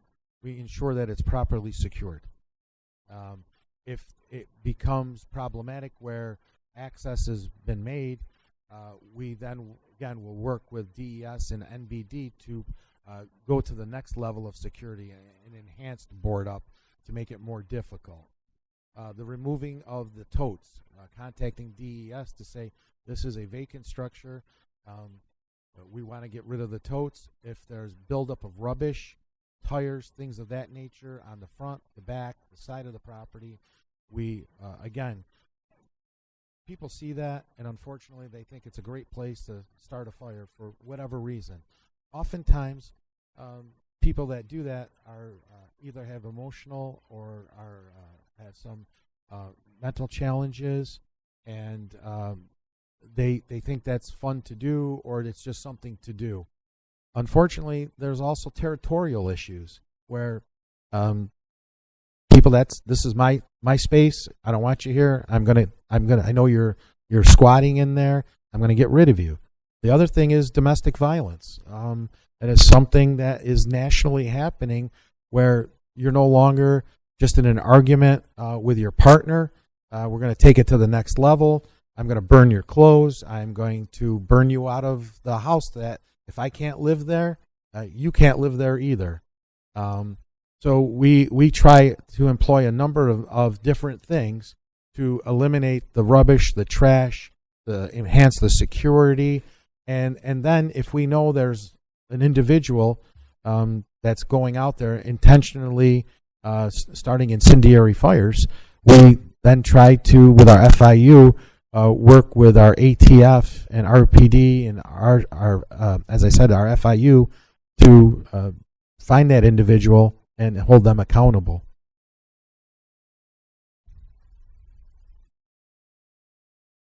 Okay, I would ask folks to consider if they have any final questions. I'm going to ask a couple, though, of the chief. First of all, on page 13, it notes an $800,000 increase in overtime that is based on projected vacancies. So I'm trying to wrap my head around the elimination of existing vacant positions and the need for additional overtime hours being connected with each other, and why we're making that decision. So can you just shed some light on that? Sure. So if you think about how the budget for the fire department is laid out, it's based on the number of positions that are required to run the operation with no vacation, no sick time, nothing, right? And it's built with a certain percentage of known people taking time off. Now, you would think that this would be fine, but at any given point in the year, you may have a recruit class that is part of that level of staffing, and they are not ready and able to be on the line fully functioning as a firefighter. So in essence, every year when we build the budget, we make an assumption as to how many vacancies we think there are going to be at each point during the year. Usually we make an estimate for the month, how many people are going to retire, and that is how we build that overtime budget. So what goes into the $808,100? Correct. What's the math behind that, roughly? We have a chart that we could provide to you. Got it. So is there something else you wanted to add, or no? For fiscal year 27, we are assuming 5 vacancies effective July 1st versus last year, July. We assumed 2 vacancies. We're also assuming more retirements throughout the fiscal year versus last year. Got it. And there's no, so I guess the root of my question is filling some of the vacant positions that are being eliminated rather than, there's 2 choices, right? Fill vacant positions and try to reduce the amount of overtime, or eliminate vacant positions and accept that there'll be greater overtime. we're not, none of the positions that are being eliminated have any overtime related to them. So these are all completely Correct. separate positions. The primary source of overtime is operational on the line. Got it. Okay, thanks for the clarity there. I want to ask, I appreciate that you're going to provide the chart to Councilmember Monroe's question about the diversity of the staff. I just want to ask a specific question. I had a chance to see Lieutenant Cherubin all over town during the recruitment process for the last class, and my recollection is there was a lot of excitement over the numbers of people in the last class as well as the diversity. Can you provide some just snapshots as to the numbers that we saw there? Are you speaking regarding the test or the current academy class? Well, actually both, since we have a second. So the last civil service exam that we just happened, or that just took place, we had 1,140 people registered to take the exam. We had 624 that took the exam, and we had 517 that passed the exam. And those numbers are all substantially higher than the previous several years, right? Yes. And as you identified, part of that is because of Lieutenant Cherubin and his great recruitment efforts. He's out there. And he actually wears two hats. He primarily is the recruitment expert, but he does a great job with community risk reduction at the same time. He is just always, people come up, ask him questions, and depending on what it is, he'll just always provide an answer. So when you provide the numbers, will you also just provide the numbers on diversity? Will you also provide two other pieces, exactly what you just mentioned, the numbers of sign up, took, passed the exam, and also how it compares to the previous 2 times that we were recruiting and offering the exam? Yeah, I'm sure we can work with our partners at DHRM to help secure that. And then I'd also love to see how, in addition to how improvements went in overall recruiting, what I assume are pretty significant improvements in recruiting specifically of diverse candidates for the exam. If you could share that information over the course of the last, again, this one and the previous 2 as well, that'd be great. Okay, very great. good. And then just one more question from me is, I think it's a bit wonkier. I want to go to page 10 in the budget book, or pardon me, page 11. So there's a whole set of KPIs here that are about travel time compliance, first due on scene meeting, the 4-minute benchmark. And so the goal is for 90% of all calls to be there within 4 minutes, correct? Correct. And so I understand that's a lofty goal. It's a great goal to have. And I understand this is not a criticism to why we're not there yet in the current estimated year, at least in most of these planning zones. But my question is, when you look at each of these 16 planning zones and you compare actuals 24-25 to estimated 25-26, you can't really find a trend. There's some planning zones where it's clear that progress is being made, and there's other planning zones where it's pretty clear that there's pretty significant backward steps. Planning zone 7, for example, went from 84 to 77. So what do you attribute this to, Chief? What's obviously the goal is to get everyone to 90, but what's happening in one planning zone versus another? Is it just personnel challenges, or is it something else going on? No, that's a great question. So for several of the planning zones, again, I refer back to the fact that we have 2 fire stations that have been under renovation. As a result, they are out of their normal district, and it may take them about a minute and a half longer to get back to that planning district, number 1.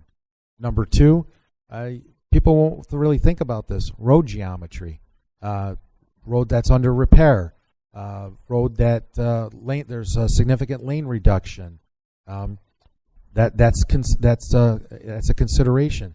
One of the other things is unfortunately, there's motor vehicle accidents where people freeze. There seems to be a terrible trend that no one pulls over to the right anymore when they hear sirens. So they stop in the middle of the street, and you're like, please go, please go. You're hitting the air horn, you're hitting the siren a little bit more, trying to get them to entice to move over.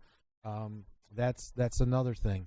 Winter conditions. Again, it was a typical old-fashioned winter. You're not doing 30 miles an hour down Monroe Ave at any given time.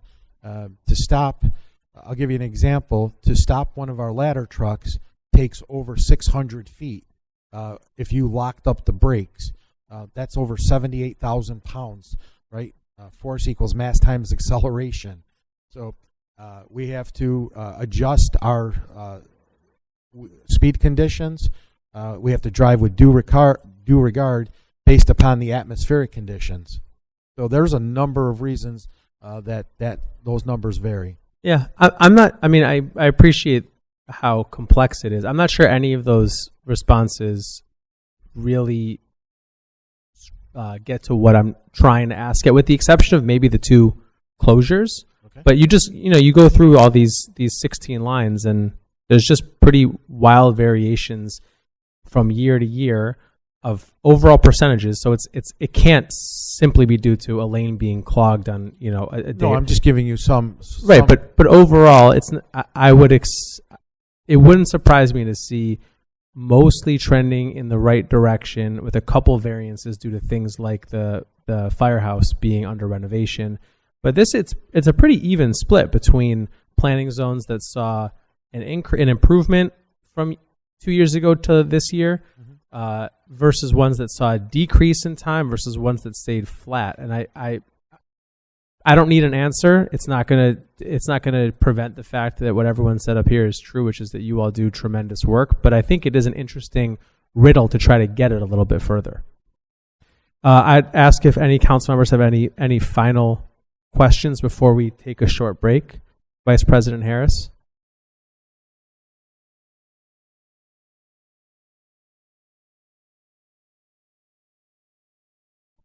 I have a question. I think it was identified by page, let's see, it was identified by a different committee. And I'm looking at page 5 in our book, and it's under personnel summary. And it says here that the IAFF, a local 1071 contract expires June 30th, 2026. So could you talk to us about what's the process for that? Yes, we just began contract negotiations 2 weeks ago, and local 1071 and the city team have met, and we are beginning the contract negotiations, and we have another meeting scheduled to continue the negotiations.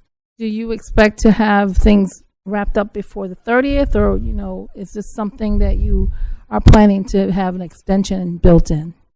That's so hard to answer that question. Obviously, it's a give and take between the needs of the local 1071 and the needs of the city. Good amicable discussions with good understandings of the asks on both sides. But we expect to be somewhat expeditious in the overall process. But to tell you by what date, I can't give you that. Okay.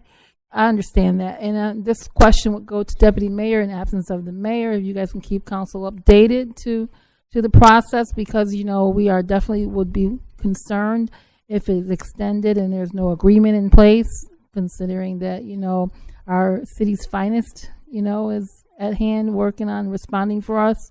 We want to make sure that we keep tabs on that. Thank you. Before we let you go, I do just want to note, just received the really sad news about Deputy Chief Christine Shriver. When I first was elected, she was, I'm sure at that time she was the Deputy Chief. I think she was also the Fire Marshal at that time. For those of us who did not get to know Deputy Chief Shriver, she was a trailblazer in the Rochester Fire Department. Certainly, was she the first female deputy chief? I believe so. And unfortunately, just got news that she passed after she retired a few years ago. And just wanted to offer maybe a quick moment of silence.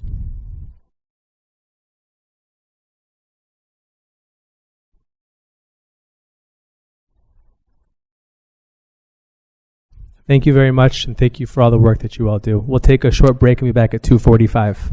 Thank you.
We're going to get started in 1 minute.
For any council members who are grabbing their stuff, we're going to get started here.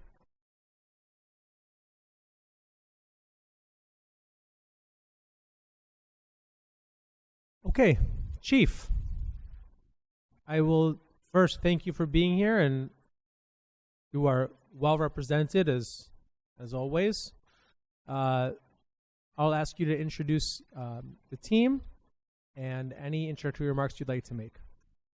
Very good. Hello. Doesn't sound like it's working today. Usually I'm louder. Yeah, just before I begin, I would just like to make known, because some council members probably knew former Lieutenant John Prowazniak, who retired several years ago. If you're unaware, he passed away suddenly last week at the age of 60. His funeral mass was just a few hours ago, so it is with heavy hearts that myself and the other members of my department are here today. As far as my staff, I will not introduce everyone, but I will introduce my command staff. Can I just ask that when you do, Chief, if folks could just raise their hands, that would be appreciated. Okay, and then I do have a brief opening statement afterwards. All right, so to my right, I have Deputy Chief of Administration Elena Correa with 28 years of service. I have Deputy Chief of Operations Tom Shaw with 36 years of service. I have Deputy Chief of Community Affairs Sammy Drayton Jr. with 29 years of service. I have my two commanders, Commander Mike Desane with 34 years of service, and Commander Chris Kavanaugh, my former academy classmate, also with 34 years of service. I would note this will be Commander Desane's last budget hearing. He will be leaving us in the fall for retirement and greener pastures, and we will be seeking to fill that patrol commander position. Chief, in advance of your introductory remarks, I think it'd be appropriate. We actually just did a moment of silence for Deputy Chief Christine Shriver from the fire department, so we'll take a brief moment of silence here. If you wouldn't mind just sharing for the council members who just walked in the name and number of years that he served. Lieutenant John Prowazniak, he served for the department. He retired 9 years ago. I believed he served 30 years before his retirement. He passed away last week suddenly due to a sudden medical condition. He was 60 years old. He's survived by his wife and 2 children. Thanks, Chief. We'll take a moment of silence, then turn it back to you.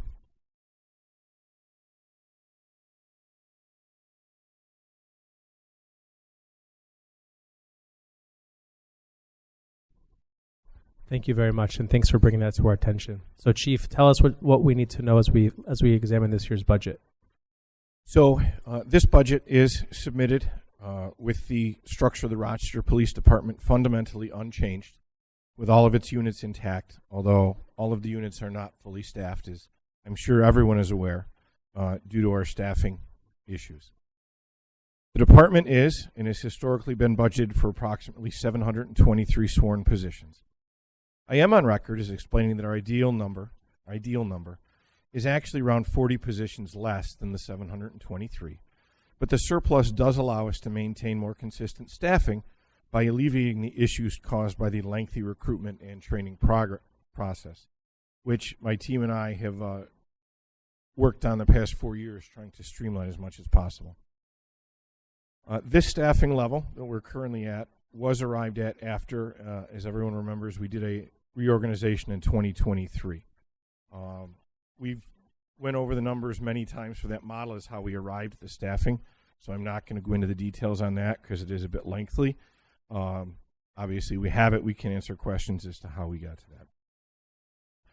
Currently, the department has approximately 115 vacant positions. We currently have 14 in the academy and 18 in field training and have a class scheduled in the fall. So far this year, we have already had 10 separations, although that's higher now. I wrote this a little bit ago, through either retirement or transfers to other agencies. My administration has worked diligently to improve customer service, reduce response times, and operate efficiently. The reduction in patrol overtime and the overall reduction in response times have proved that our 2023 patrol reorganization was effective. However, the steady depletion of our staffing has placed us at a crucial pivot point. Our hiring versus retention rates over the past 5 years indicate a staffing crisis in the near future that will cause not only a radical reduction in the department's specialized units, but also a possible reduction in the call types we respond to. The dramatic decrease in applicants and the simultaneous increase in separations began in 2021. The department was unable to hire, and that same year, the department had 57 separations.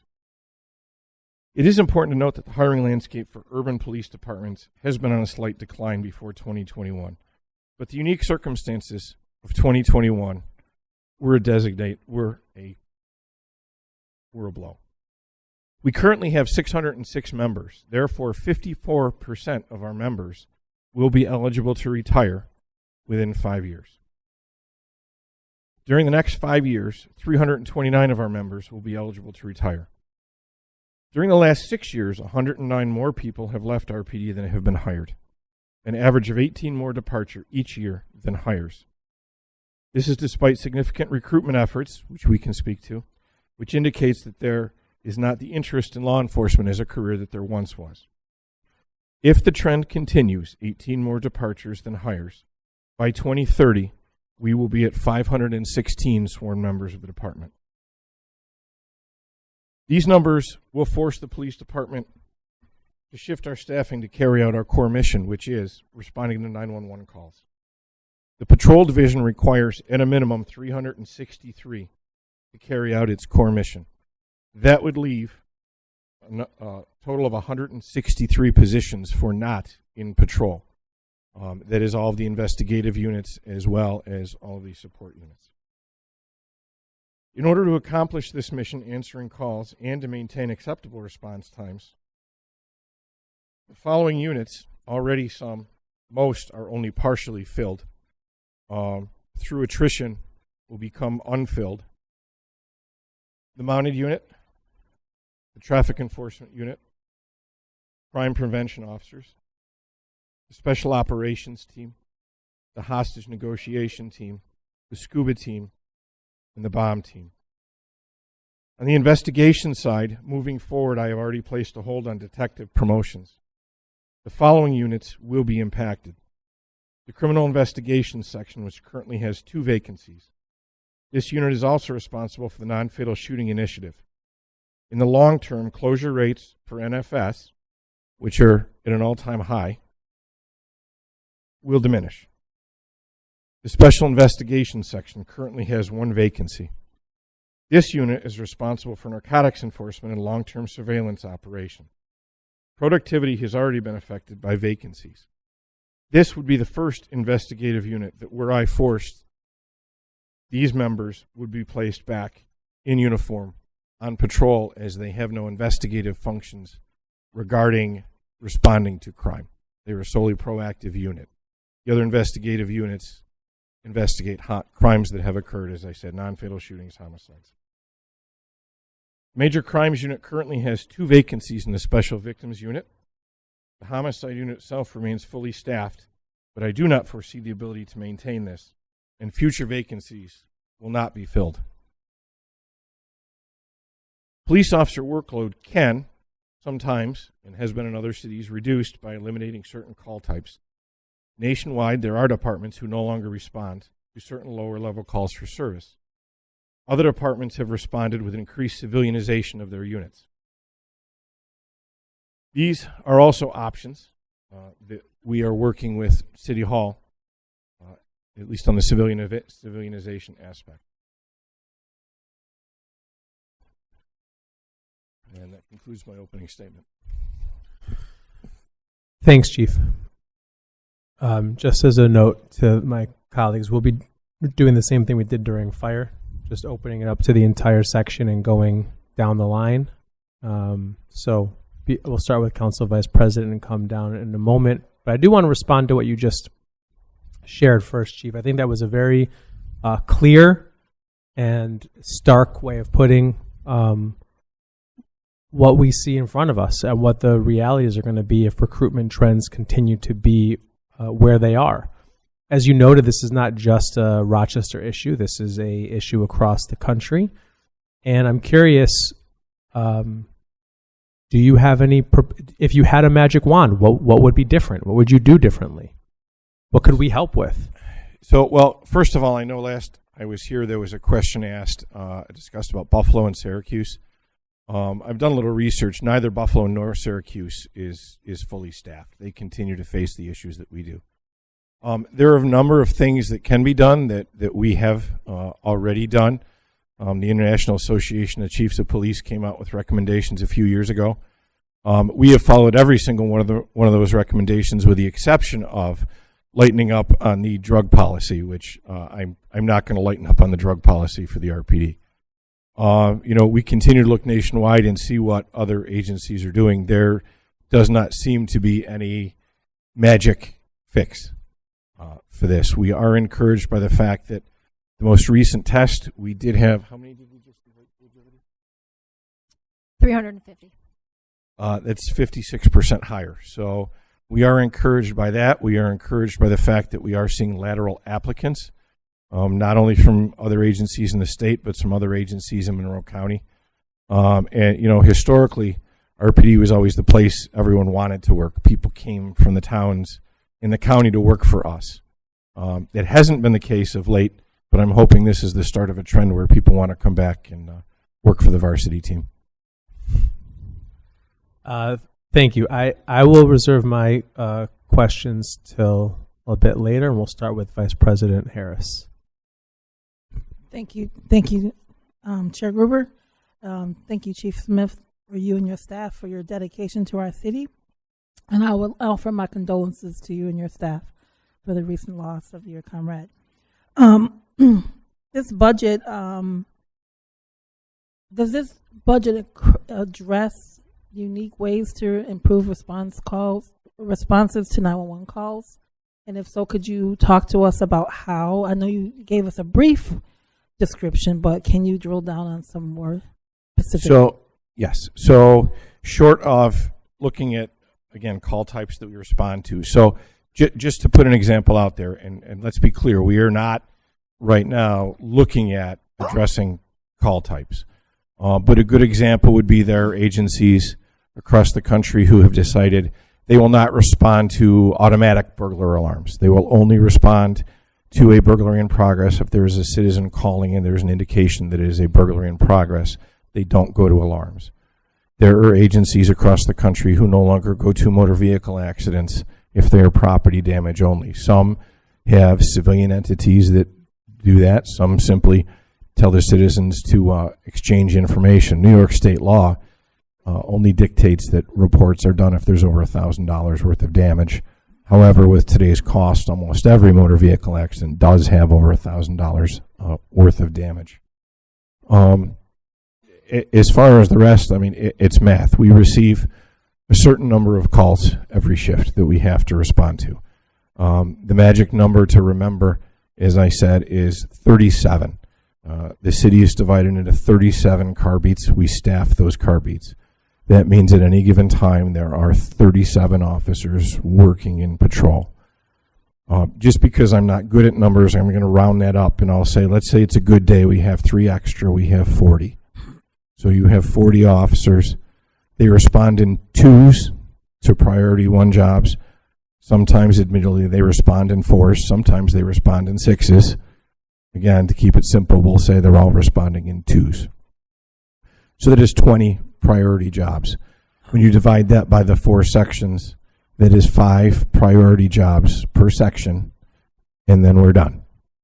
When you look at the number of calls that come in an 8-hour period, depending on the shift, we range anywhere from bare minimum 150, 160 calls to some 8-hour periods we hit 300 calls in that shift.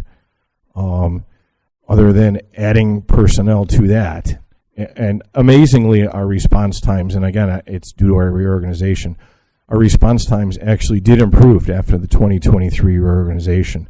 But again, we are talking about staffing to cover Tier 1 jobs only. We're not staffed and don't account for low-level priority B jobs. We get to them when we get to them. Can you, and thank you so much for, I don't believe I've sat here on this dais since 2019. I don't think anyone has ever broken that down the way you did. And I can see it. I can actually visualize it. So I appreciate that. So can you explain to us, I think I have an idea, but I don't think everybody here understands what our Tier 1 response is. Yeah, so what typically are called A jobs, priority jobs, are actually now we divide them into Tier 1 and Tier 2 responses. So a Tier 1 is someone shot, for example. A Tier 2 would still be important, but it may be a fight in progress without weapons. And then, obviously, Tier 3 job is a report, an annoyance, something like that.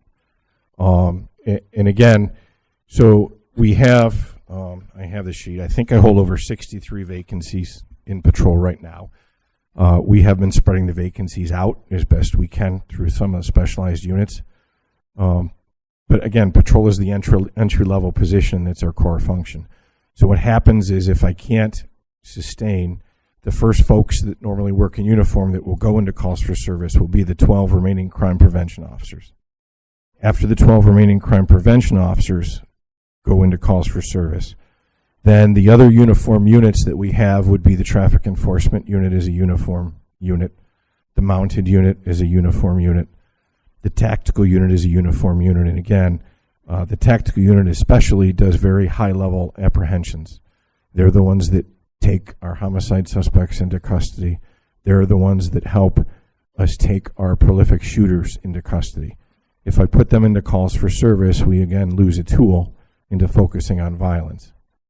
Once the TAC unit, the last uniform group, is performing patrol functions, then you are only left with, again, investigative positions, so people who typically work in plain clothes. Again, because criminal investigations has to investigate crimes, 911 calls that come in, as does homicide. The first unit that would be ordered back into uniform after that would be the special investigations or the narcotics section. Thank you. And I appreciate that. So thankfully, I'm very thankful for Sergeant Justin Collins and his work in the workforce development.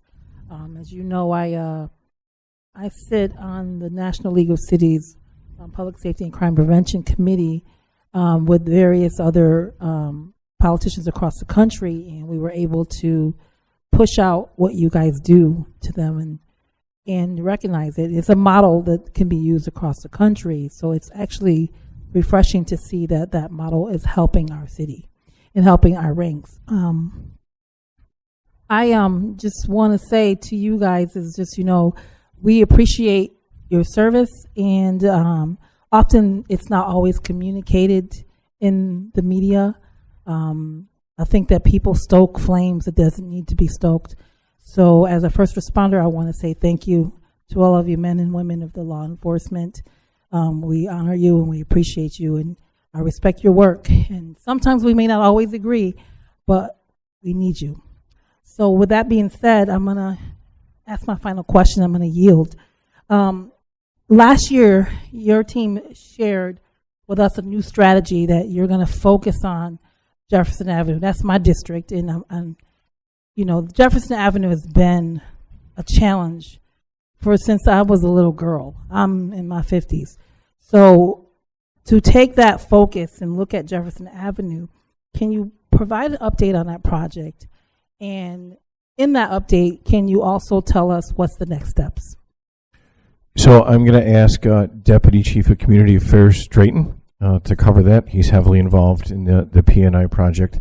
I will, before I yield to him, just like to note there are 2 officers permanently assigned to that through the violence prevention section. Again, no guarantee they get to stay there. Chief Drayton? Good afternoon. Yes, P&I was established in Cincinnati, Ohio in 2016. And we brought it here. I thought you were going to say something. Can you say what P&I is, please? I'm sorry. Place Network Investigation. Thank you. So right now what we're doing is we have a pilot program going on in Jefferson Avenue corridor. Right now we're concentrating on the 700 block as well as the 500 block. And what we do is we identify problem areas or problems that have been identified by community as well as our patrol. Like the chief alluded to, we have 2 officers there now doing foot patrol in that area, making connections with the people in the community. Also, what we have done, once we identify these areas, we find strategies in order to go about how to not target them, but go after them. Pretty much, yes. Target them and say, this is what we identify the problem. We go make contact with them and say, this is the issue that we have at your property right now. At which time we ask for compliance. We also do this. This is a multi-agency initiative. We work with other city entities, law enforcement, as well as some research groups to help us put the data together so we can also implement those strategies effectively. If those people that we identify as having a problem do not want to comply at that point in time, we have those services go reach out to them and have them comply. We've had success at the 700 block as of right now. With some initiatives that we've done there right now, we're working at the 500 block. In the future, this is a pilot program. With the success of this program, if it does, we will move this to other areas of the city.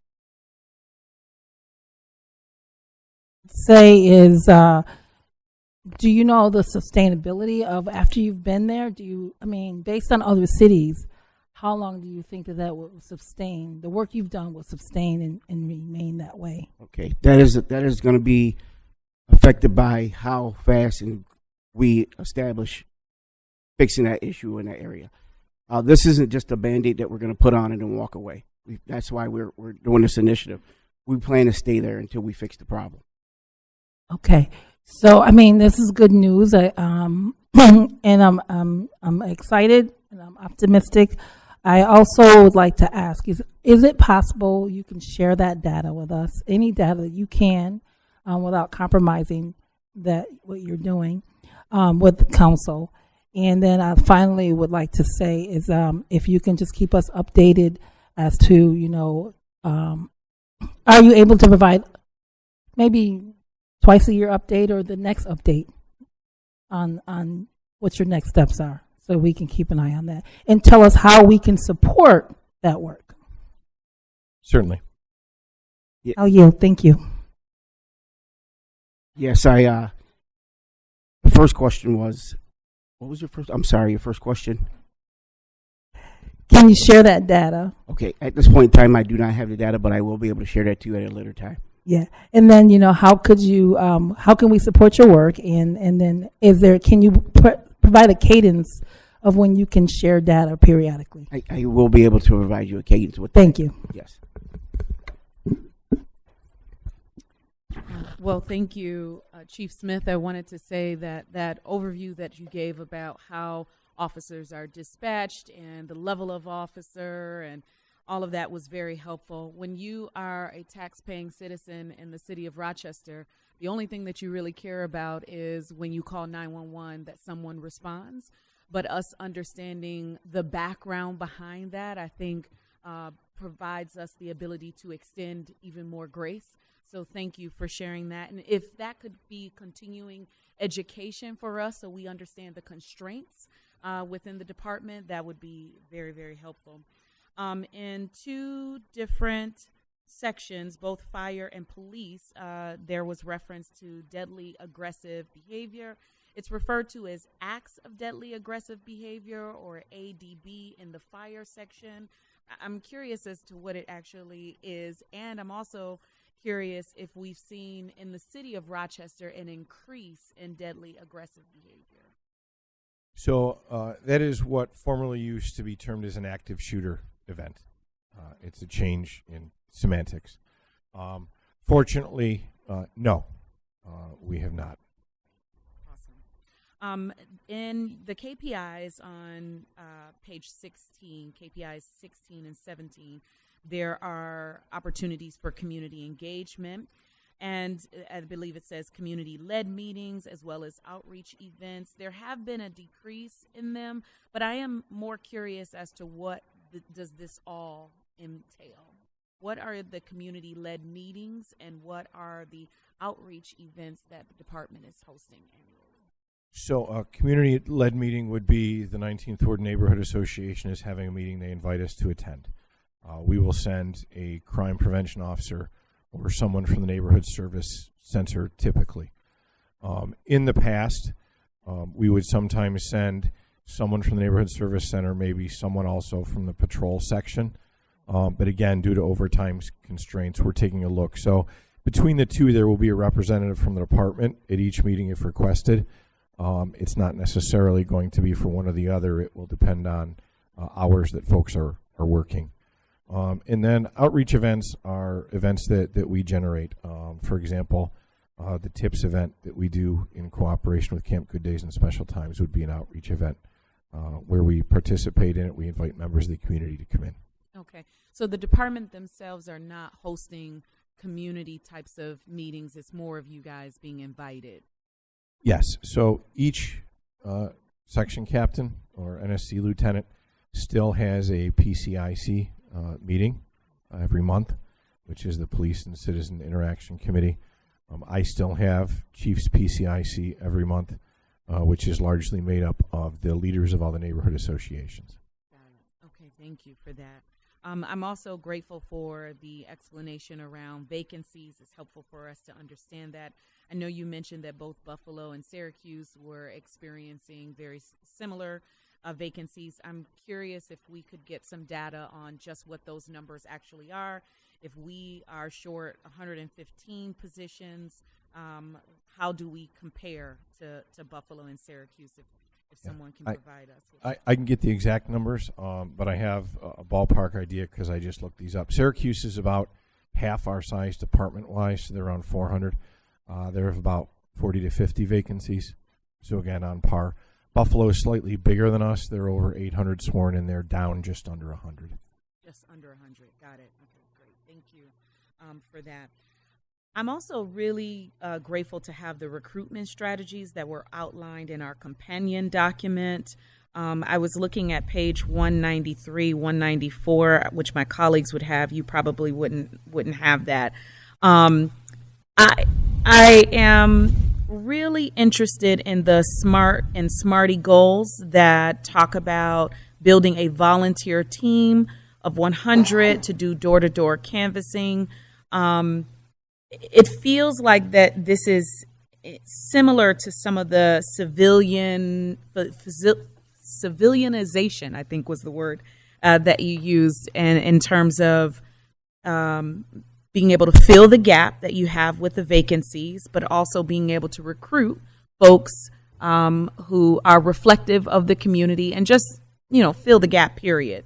How do we use volunteers, but then we struggle in some way, shape, or form to utilize the action team? I'm curious if you see the action team as this civilian entity, and whether or not this is something that you would want to see within the department itself, or having it separate under DRIS. Just what's the relationship there?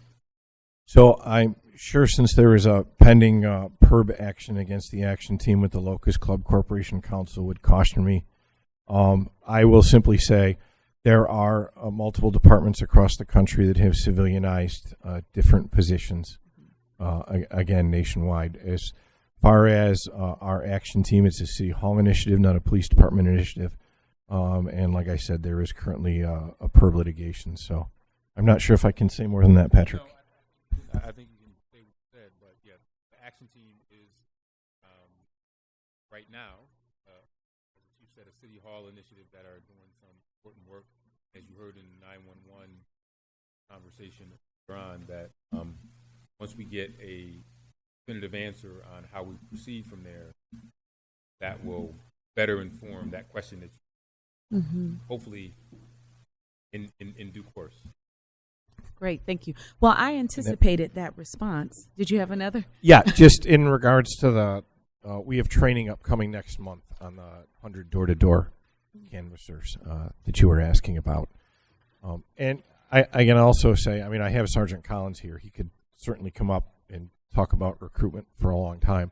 I do know we're hoping to get a work session scheduled with council that might be better for that. But I can say we do very well at getting people to sign up for the test. We had over 900 people sign up this time.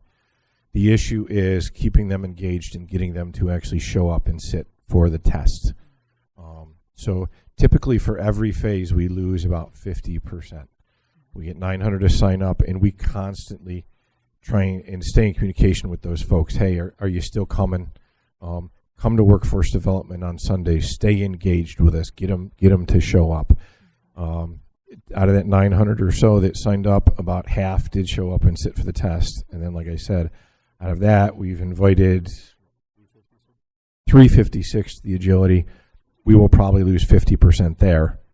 And then when you go on to the background phase. So again, out of this pool, a good recruit class would be 25 people. Okay. And are you losing people during agility and other phases because they're just not on par, or they're not actually showing up, similar to the test? No, they do show up, and we've been working very hard over the past 4 years with New York State, because again, it's New York State's DCJS standards. The state has been looking to do a pilot program as far as changing the hiring physical fitness standards. I volunteered 3 years ago now, I think, to be a pilot city.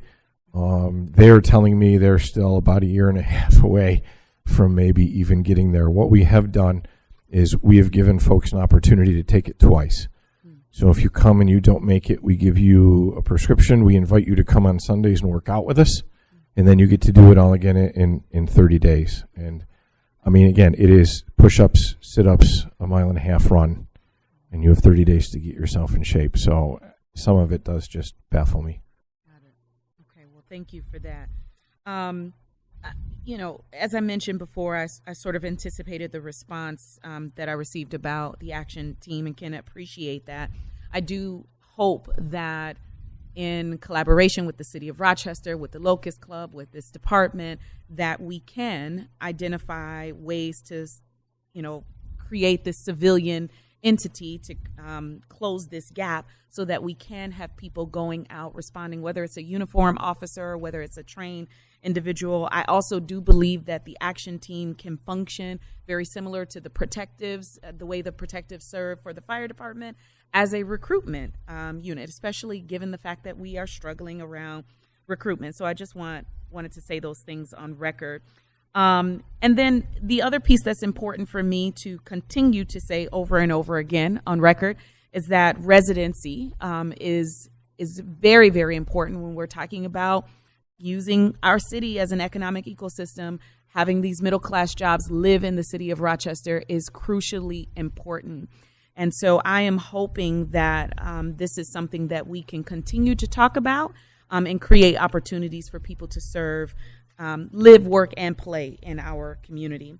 And then just my last question to you is, how can the city of Rochester better serve your department? I think the support I've received from this administration over the past 4 years has been remarkable. I think we're on a good course, staffing notwithstanding. I mean, the folks that are here, you cannot deny that these men and women are dedicated and they are working, and our crime numbers show it. And again, it comes down to their dedication, their excellence, and then us just really finding a different way and steering the ship and directing their energy that has made the difference. Well, thank you. Good afternoon. Hello. I have a couple other questions around the RPD's relationship with the person in crisis team, and has that evolved as the team has gotten more time under its belt? It actually has, and Commander Dessain, I know we didn't mention this, but Commander Dessain is our liaison with PIC. Commander, could you speak to that for a minute? Yes, thank you, Chief. We've worked very well. It's improved significantly over the past year. Just recently, Aaliyah has been to, I believe it was Clinton section roll call to introduce herself and her team to our officers to have a better understanding of their role, their responsibilities, along with ours. Aaliyah and I meet monthly to discuss any communication issues, how to increase our collaboration together to achieve their goals along with ours. That's good to hear. Is there anything planned to further be able to, and I know this is wider than just your department, also including ECD, but to further allow more separation, so again, that you guys can focus on the things that we typically think of as police work, and allow folks with the mental health background to be able to respond on their own? Again, nothing specifically on our side, but I think that's probably a better question for Dr. Green. Yeah. Okay, thank you. And can you provide an update on how the RPD's group violence, the GIVE strategy, has impacted the rate of violent crime, and how will the elimination of the GIVE-funded sergeant and detective positions impact work of the strategy? So the loss of the funding isn't going to impact. When we received the funding, we didn't hire people to fill the slots. We were able to come to an agreement with the state that those slots would pay for our existing people, with the understanding that our people would solely do that work. So it is really just a reassignment of workload based on where we feel we're at. We don't feel we're going to lose anything. We think we're in a good spot, and we're going to keep going with it. And I'm sorry, what was the other part? Oh, just what's the impact been on violent crime? So if you look at, and I did print up the most recent GIVE report, but overall, we are down for shooting incidents under the 10-year average. So most departments nationwide have just reached their pre-COVID levels. We're back down to, again, a 10-year ago average, which is tremendous. The past 2 months, just to compare, so last month we had 4 shooting incidents. The year before, for that month, we were at 14.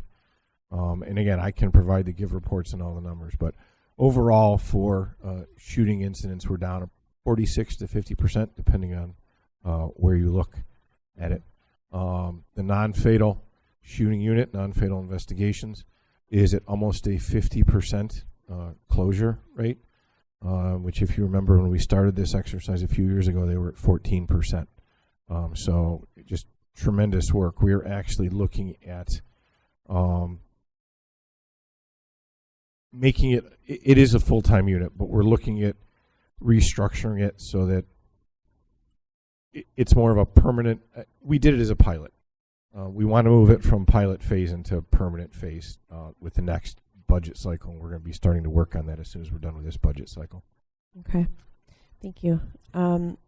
You mentioned that officers respond in twos to at least tier 1 calls, and understanding that pretty much they can only get to tier 1 calls. Has there been any more thought about having officers ride 2 to a car?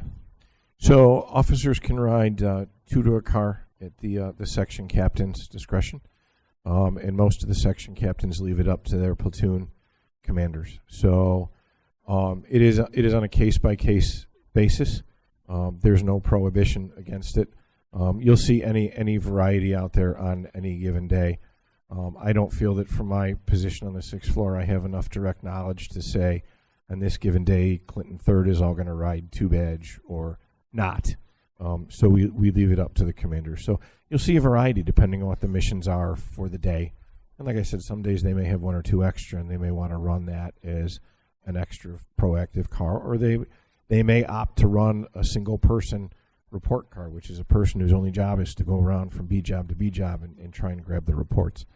I like to just put tools in the toolbox and encourage my supervisors to make the calls. Mm-hmm. I know that there was, and I should know this, but if there was a utilization study done, I know we had talked about it at least last year, if that's part of it is determining, operationally, if it's better to have officers 2-door car. Yeah, I mean, no actual study. I know when I was an officer in Genesee section, then Chief Duffy let us do an experiment, and we did all 2-officer cars for a 6-month period. I mean, there's pros and cons. The main drawback right now is 1 car, 1 computer. The computer's locked in the car; they don't come out for a variety of reasons that I'm not going to get into. So when you have the 2-badge car, if there's paperwork, oftentimes then 1 officer is sitting there while the other officer is working on the computer, unless they drive back to the office where they can each have a computer. And again, the Goodman section office is not in the Goodman section, so that becomes, obviously that's not practical either. But I mean, by letting them mix it up, we seem to be doing well. Like I said, our response times have actually improved slightly, and part of that is, as I said originally, if we could drive down the shootings, we would be able to improve our response times, because a shooting is a 6+ officer response. Mm-hmm. When they're not all tied up on a shooting, they get to do other things, and that's exactly what we're seeing. One point about you gave some numbers. You asked about Gibbs and numbers. Some other points I want to make that I think a lot of people don't realize, and this is for the people who love to send me letters about what other cities are doing in their numbers. And ours are probably right now some of the best in the country. You asked about Gibbs. So we just did our year-over-year comparison for our first public safety update. Fatal shootings have declined from last year to this year by 88%, and total homicides were down by 82% year over year. And the 365 day total is, I think, Chief, and you can correct me if I'm wrong, I think it's the lowest that it's been since December 14, 2018. So the reason why those numbers are important is because if we can continue to drive those numbers down, like the Chief said, that will allow us to ease up on a lot of the other things we see, but we have to sustain these numbers. And the easiest thing for us to do would be to say, oh, we're good, we're doing good, but we can't let up. But that is a result of this GIVE program, but more importantly, this non-fatal shooting program that the Chief mentioned. I mean, that is a model, becoming a model for the rest of the state, and we believe that if we can sustain it, it'll be a model for the rest of the country. Yeah. So, for the record, if you haven't been on the open data portal, we've had 3 homicides in 2026 in the city of Rochester. The year that I took over, we had 85, I believe, and that's not me. Again, that's the team and the strategies and the guys and gals out there doing the work. Bring the gift chart. One other, the thought left me. Okay, thank you. So I heard you mention that there was and maybe it was about recruitment, but that there was trends in other metro cities that violence is also coming down. Yes. What do you attribute that to? Well, you remember we had nationwide unrest from George Floyd, and then we had the pandemic. So, I mean, those years were just, a complete anomaly nationwide. Mm-hmm. And like I said, we do see them coming down, but not as dramatically as they have in Rochester. Yeah, that's really wonderful. Okay, thank you so much.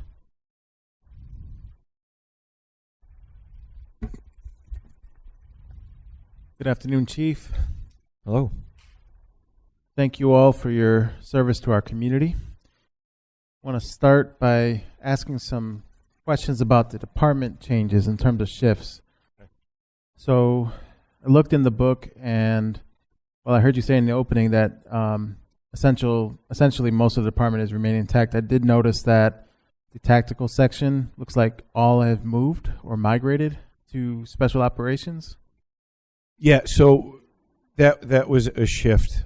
If you remember when Deputy Chief Stith was here, part of his extensive background was in investigations. So when we had done that reorganizations, we had placed most of special operations on that side for a number of reasons. Again, not everything we do is right.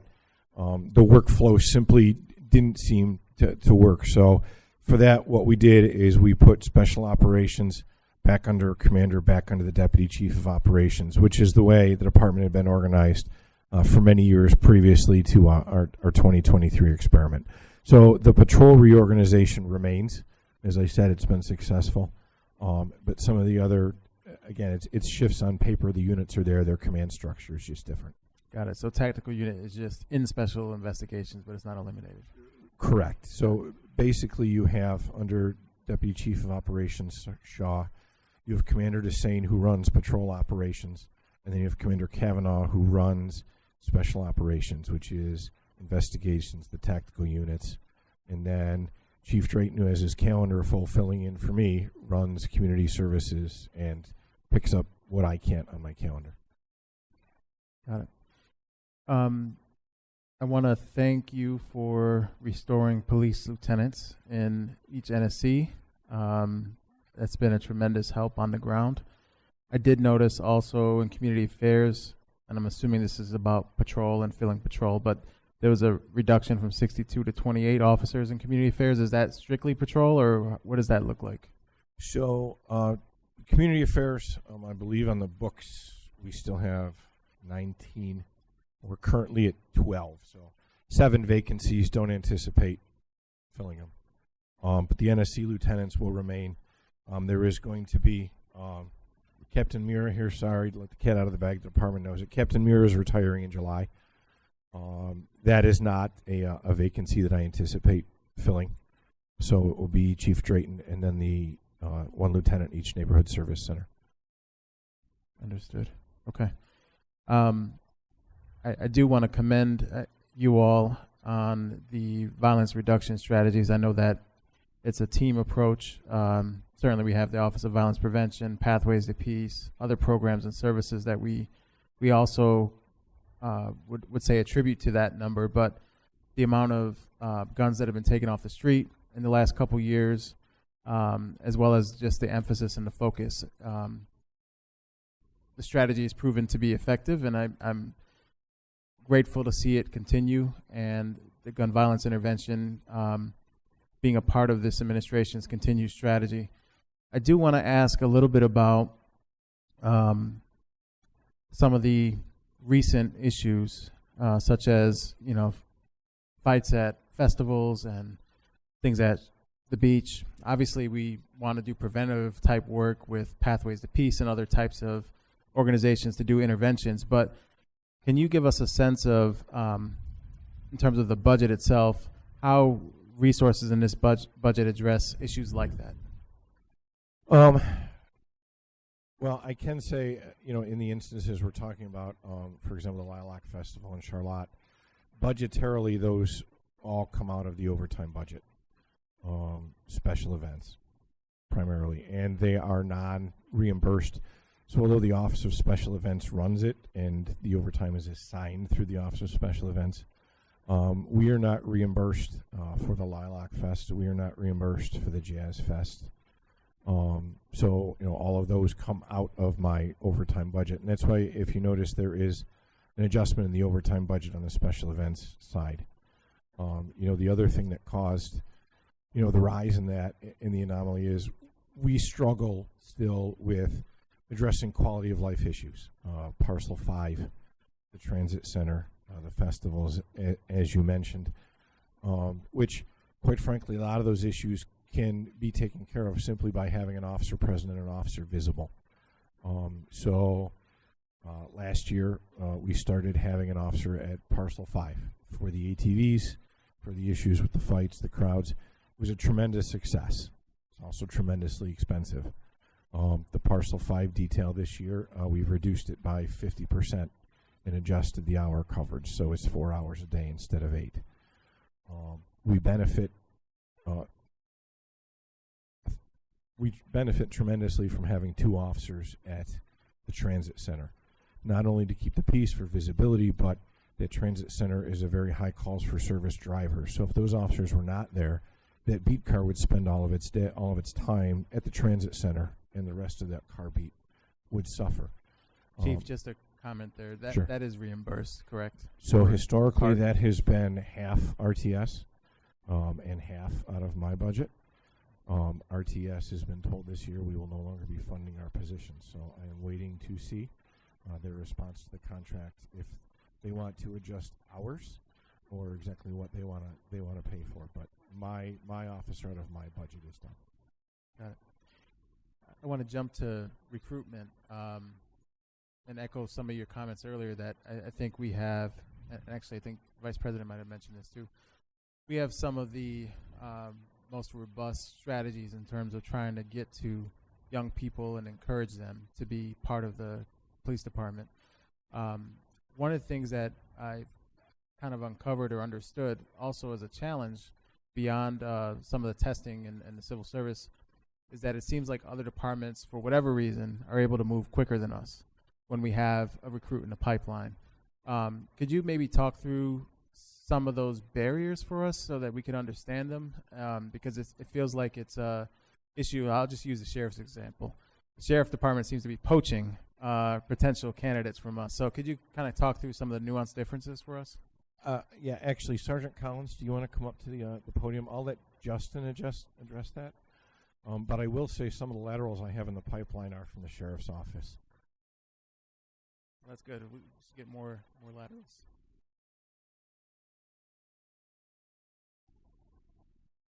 Let's double check that mic's plugged in. Okay. Good afternoon. Good afternoon. Yeah, so it seems like one of the challenges, we do a great job of recruiting young people potentially to come into a recruit class, but then at the end of the process, another department might poach our potential candidates either to the sheriff's office or somewhere else. Could you describe what are some of the barriers or challenges that we have there? Yeah, I think that, well, right off the bat, Monroe County has had a little bit of success dealing with that, and that's because they have their jail. So Monroe County has a jail, so they're able to hire people quicker into that jail through a teaming, which is like a training and experience thing, where they're able to move their process along quicker and get them into their organization. As far as offers, we try to be on the same page with the sheriff's office when they're making their offers to candidates.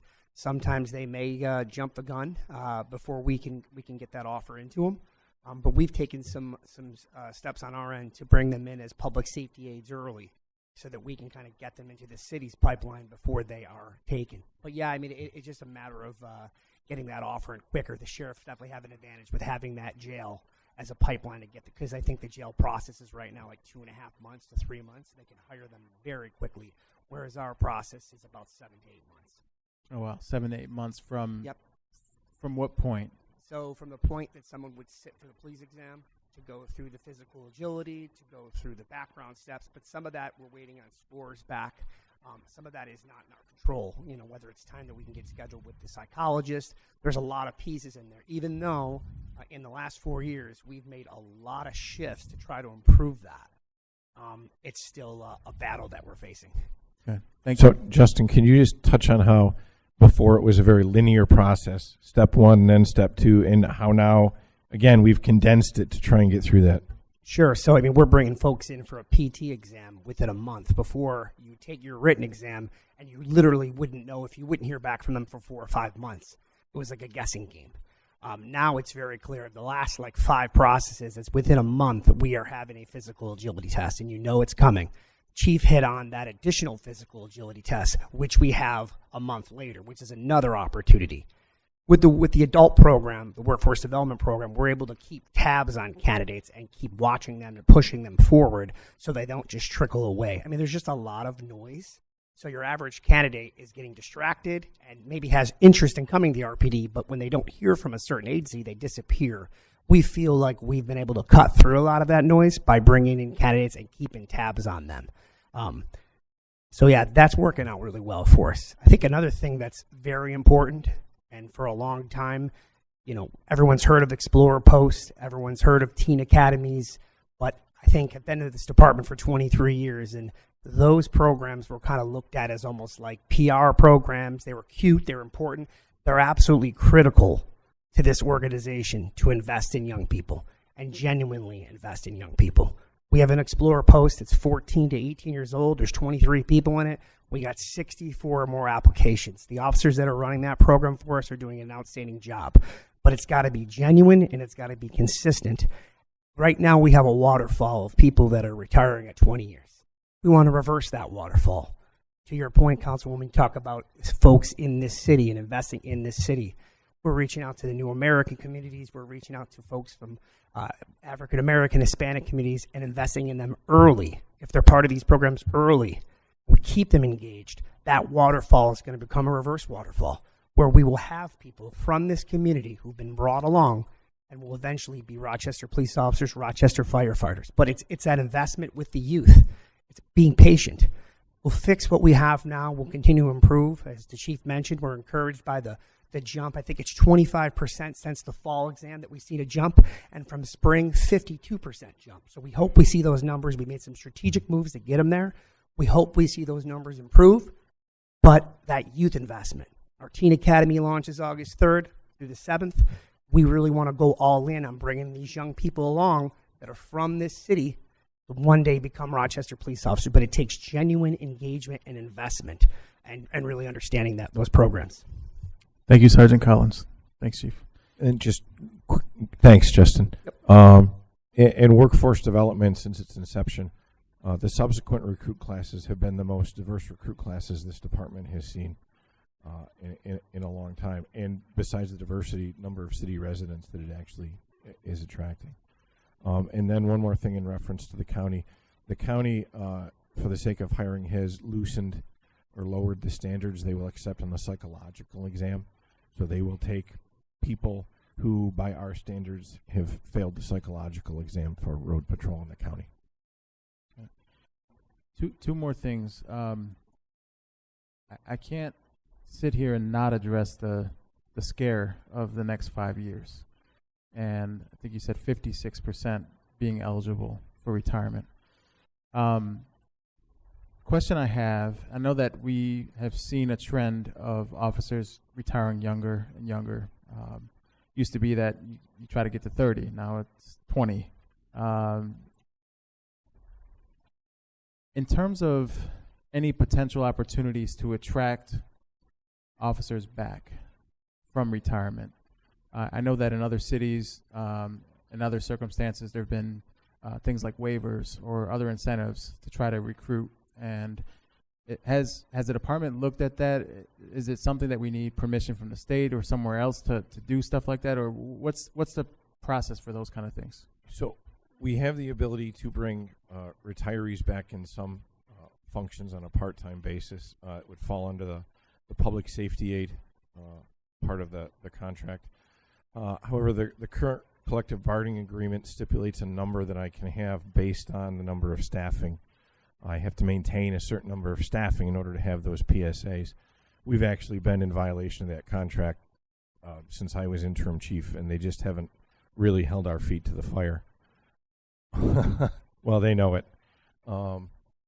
New York State, I know there's been potential legislation about a drop program, which other municipalities have done, but that hasn't gotten anywhere either. And that would help toward retention. And last, I'm not looking for a reaction from anyone, actually. I'm just going to say this out loud. And actually, I'll address it to the Locust Club. It is my hope that we can all work collaboratively to find solutions for civilian-led efforts. And I say that with knowledge of talking to frontline officers who say, I wish I didn't have to respond to this type of job, and that I have quote unquote, more important calls to get to. And I think that reality plays out in car beats across the city every single day. So it is my hope that we continue to have conversations around those very low priority jobs and finding a way to make sure that they get addressed. Thank you.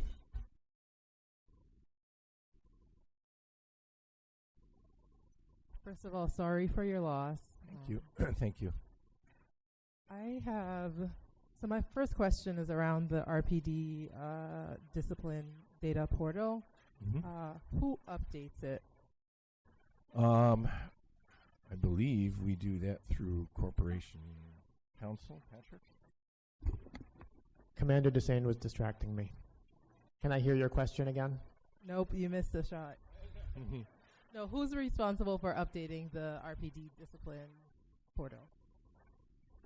So that's a little bit of a work in progress that lies with law, but we're currently in discussions with IT and project management and RPD to get a new public-facing database where we can upload the matters that we're preparing and disclosing to NYCLU. That would include a broader set of matters and a more kind of publicly usable interface than our current database. Thank you. And since you're here, Patrick, in the professional standards section on page 7, one of the critical processes highlighted is providing administrative and investigative support for Corporation Counsel. What does that look like? What does that entail?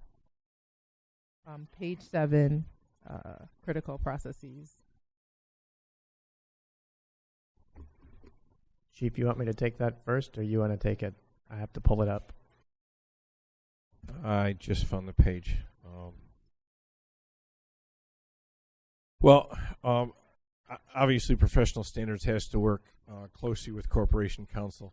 For example, some cases may be what we call conflict cases, where outside counsel has to be hired by Corporation Counsel. I'm not sure if that answers it, but they work very closely with Corporation Counsel. Obviously, we're dealing not only with inside personnel matters, but for liability issues for the city. Give me the page, Councilmember Martin. Yes. 7. Under critical processes, it's 7 in the police department budget? Yes, under professional standards, critical processes, it's the second to last bullet. Administrative and investigative support for Corporation Counsel. Fascinating. Chief, I haven't been using enough of your budget, apparently. Yeah, well, they don't. The chief's right. If anything, Corporation Counsel will work with PSS when it comes time to do an internal hearing on discipline charges. But as a general matter, since I've been here, I haven't had any administrative or investigative support given to my office by PSS, but I'll be setting up a meeting with the chief to discuss how he can support me going forward. Let me know. I'm very imaginative, so I had a lot of ideas about what that meant. I will do my best. You have always helped us, Patrick. In the personnel summary on page 9, can you talk a bit about the changes to the Office of Business Intelligence, what the impact of the change in staffing would have? I will let Director Petiti cover that.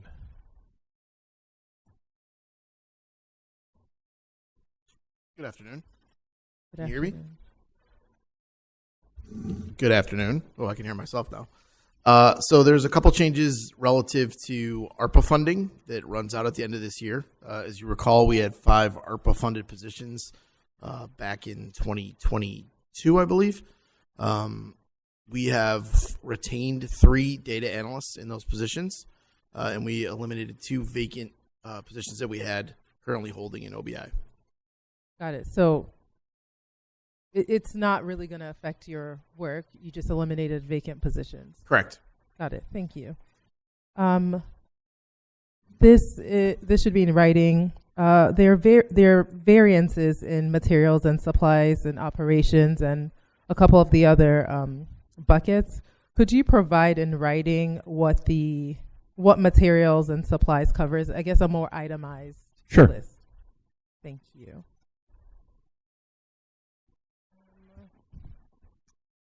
So you mentioned that 40 positions are essentially budgeted for 40 vacant positions are budgeted for in this budget. Is that correct? So there was a time when, in order to make up for the length of the hiring process, that the department was allowed to overhire. We're no longer allowed to overhire. So again, that's how do we try to make up for the lengthy process. So Officer A retires. I can't put Officer B in his spot on day one until Officer A is off the books. So there's a 1-year gap every time you have a vacancy. I hear that. And I guess is this a process? This would be more so to Director Warren. Is this an option available to other departments in this budget? Because I understand the reasoning, and it seems like it may be helpful to others too. I will admit, I don't think we've ever had the opportunity to discuss overhire for the police budget, but that is how we used to do it. I just know we'll never get back there again. But similar to what I was speaking to about the fire department is ideally you would always want your core personnel filled, and at the same time an overhire with a recruit class being conducted so that as people retire or separate from the department, you always have this pool of people that are ready to take those spots, and therefore it saves on overtime and other issues. We just can't get there with police. Yes, that makes sense. But is it does any other department use this format where you budget maybe 40, 20 vacant positions, and the understanding that people may retire? And we were there at one point with ECD, and that turned around. Yeah. Right. Gotcha. Thank you. One thing that you mentioned, Chief, is improving customer service. How do you determine how you're perceived and received by the public? Well, again, one of our big hurdles is, again, the delayed response times on the non-priority jobs and the quality of life jobs. They are a constant. We don't provide good customer service as hard as we try. I encourage folks, again, if they call and they're waiting and they think their response time is undue, to call 911 and ask for a supervisor. That supervisor may tell you, I don't have anyone right now, they're not coming, but at least you have someone saying, hey, here's what's going on, and I'm taking a look at it, and I'll do the best to get someone to you. So again, anyone who feels there's a delayed response or wants is free to call 911, ask for a supervisor. We have folks call up to the chief's office a lot, and they'll say, hey, no one ever came. Well, the reality is, yeah, they came, but it was several hours later and the person was gone or the problem was gone. The officer rode by, didn't see anything, and then simply closed out the job. But again, that is the perception that RPD never came, and that is something that, again, if you don't know, please call 911, call the chief's office. We'll get you an answer. Thank you.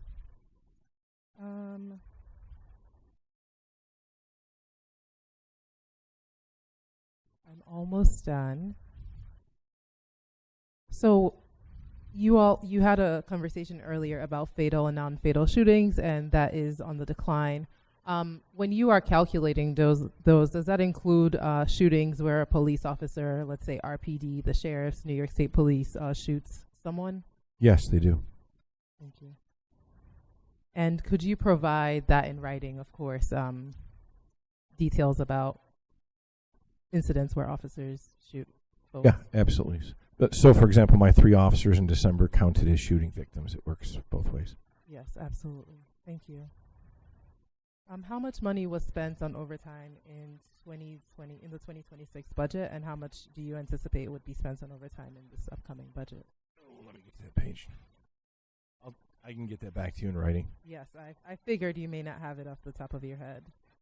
And last question to Mayor Evans, and I think this is following up on the conversation about the possible lowered interest in people wanting to become police officers, but people still want help when they call 911.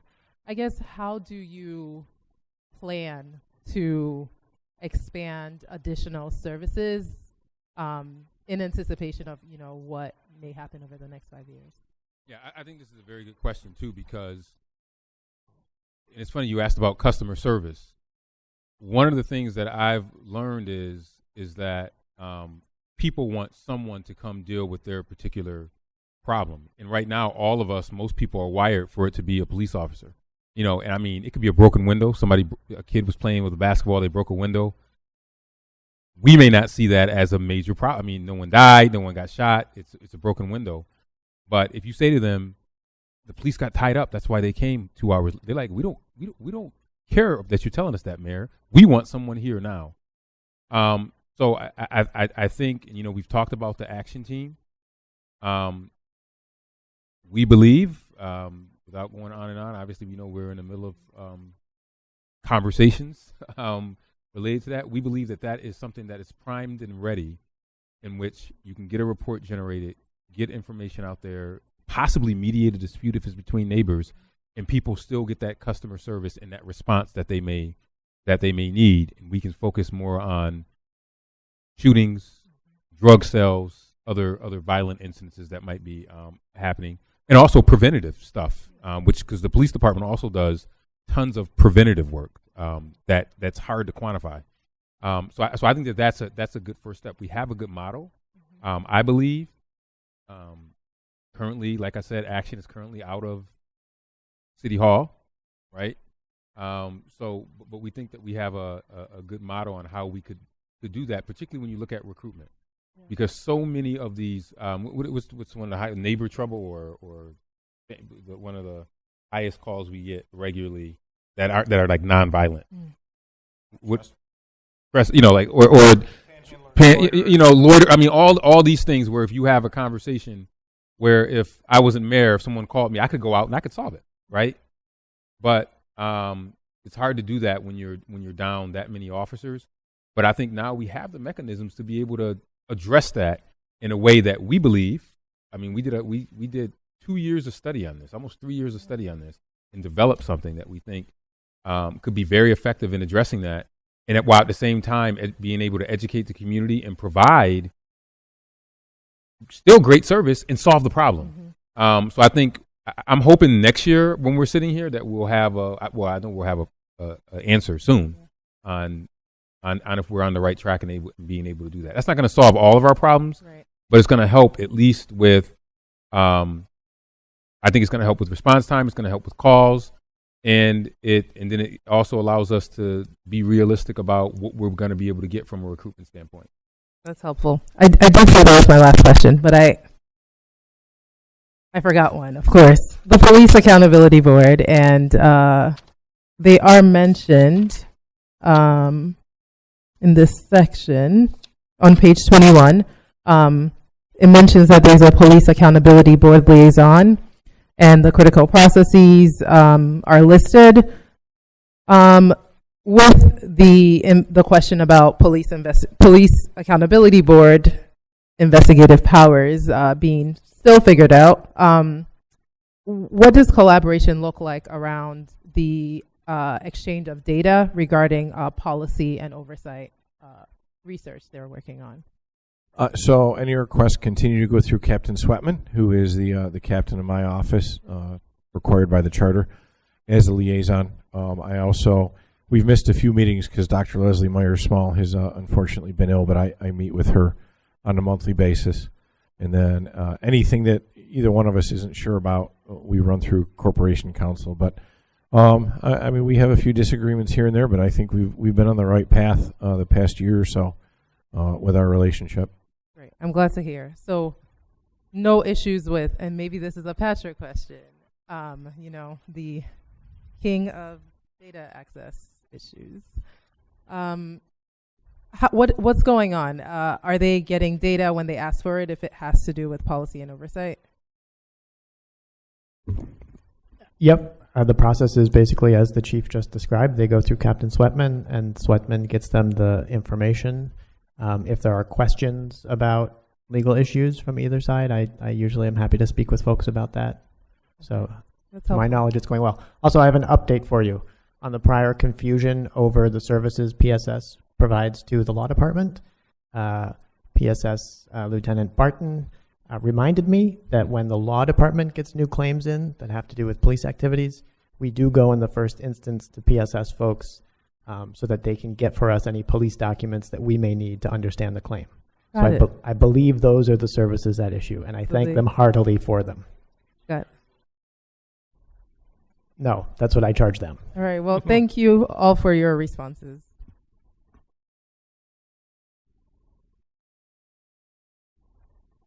Good afternoon, Chief, and I want to say thank you to you and your team for the very important work that you do.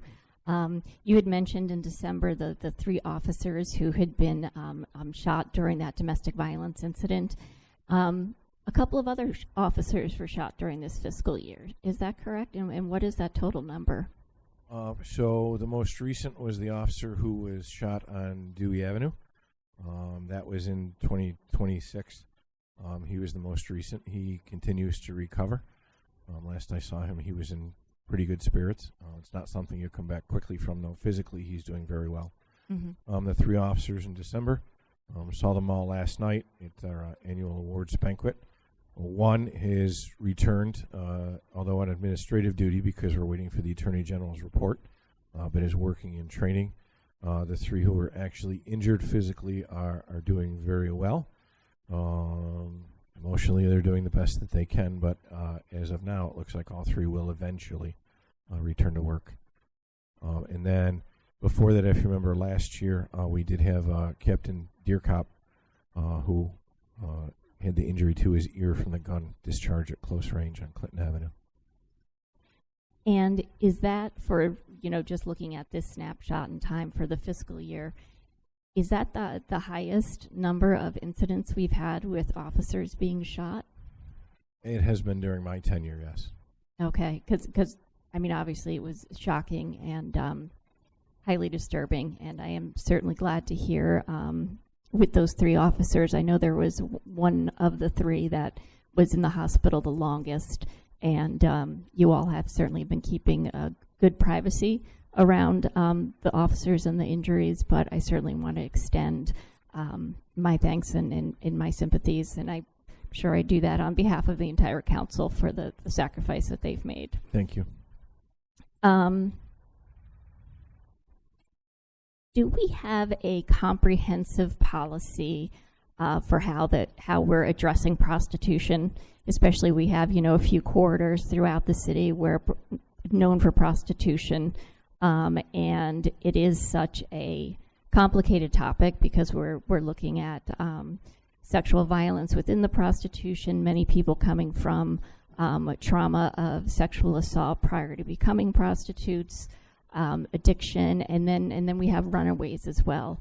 Plus, you have the predator on the other end who's pimping them out. So how are we looking at that? How are we planning to deal with it?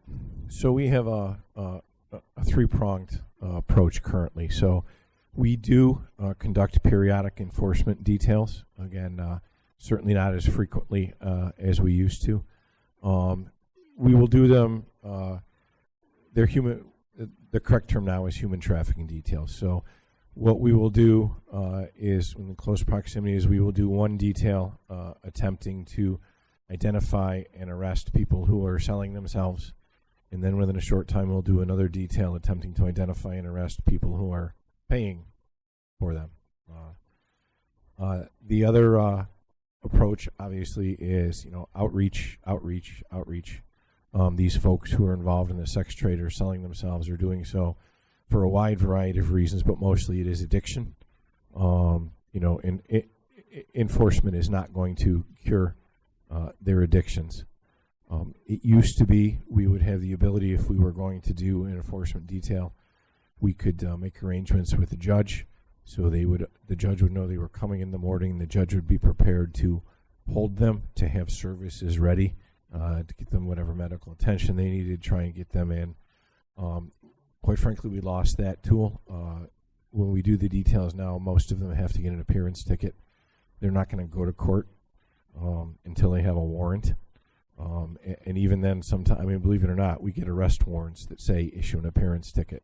So sometimes it's very hard for us to force people or push them into treatment. One other approach that we're just kicking off this year, Captain Cornell's been working on it, is we're planning on identifying folks that we believe are engaged in human trafficking that are perhaps don't live in the area, and sending them warning letters that, you know, you've been seen in this area. We're pretty sure we know what you're doing, and we don't want to see you around here again. And they're going to be getting those, I believe, in bright pink envelopes, last that I knew. Mm-hmm. Sorry, I had a thought in my mind. So are we seeing pretty oftentimes the same people on the different corridors? Well, again, it is a constant wave of new folks as, again, fortunately, some folks overcome their addictions and what they're going through, and then they get themselves on the path and they get out of it. But you always have the influx of new folks who are pretty close to rock bottom, where they're at the point that they're going to do anything to get what they have to do to feed their addiction, and then they start selling themselves. Are we finding there being any more organized groups of people who are marketing these women and girls out onto the street? There are some. We rely on our other law enforcement partners, usually to do enforcement of that type. So, for example, you know, you might have an individual who has, and I don't even know the websites anymore, but a website where he's marketing dates, and where they set up, you know, stings where they're maybe working out of a certain location. Those type details are usually done by, you know, our other law enforcement partners. We may aid them, but they're usually driven by our other partners. Okay, thank you. And I know that is another piece with the ambassadors program, is working on helping address, especially with the addiction piece of this this horrible market. Mounted patrol. How are we using our mounted patrol, and how many horses do we have at this point? So we have 3. I can pull up my email here real quick. I get a weekly list of mounted patrols assignments. I mean, primarily, again, we use them for high visibility, for community functions. They do, you know, unfortunately, an awful lot of honor guards.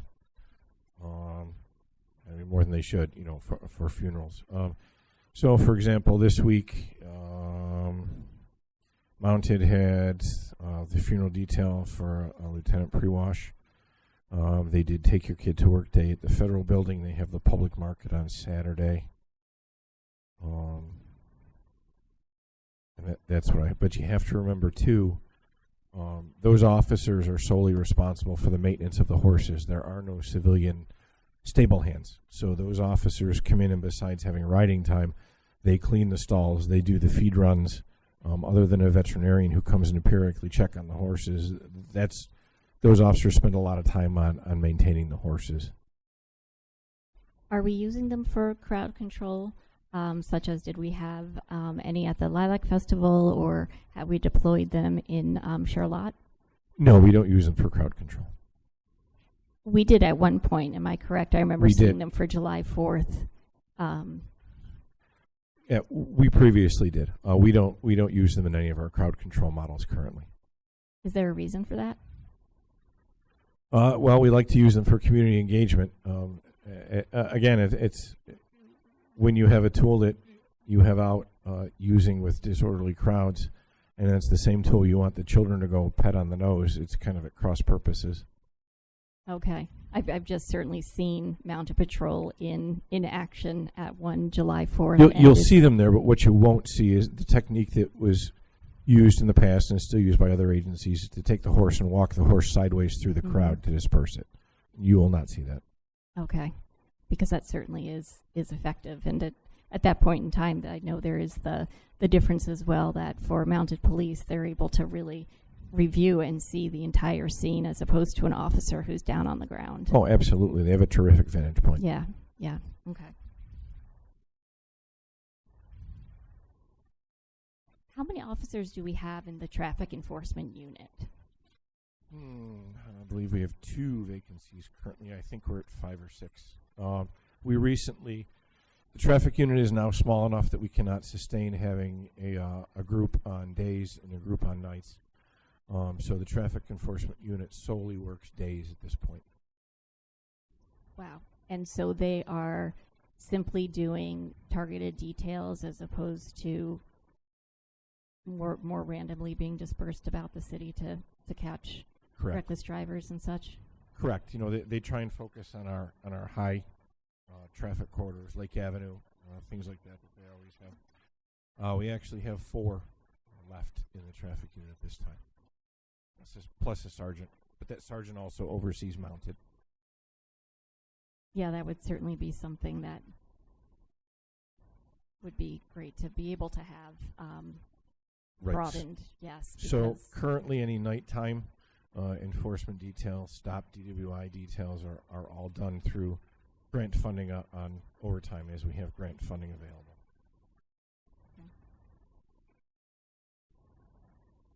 I know that we have very specific rules around the ability to chase, but when it comes to the sheriff or state troopers, they don't have to adhere to our policy. I wonder if we have data on the number of crashes and impacts on uninvolved people when these occur because of a chase. It should be something I should be able to pull because whenever there's a motor vehicle accident in the city, we are still responsible for the report. So I will see what I can do.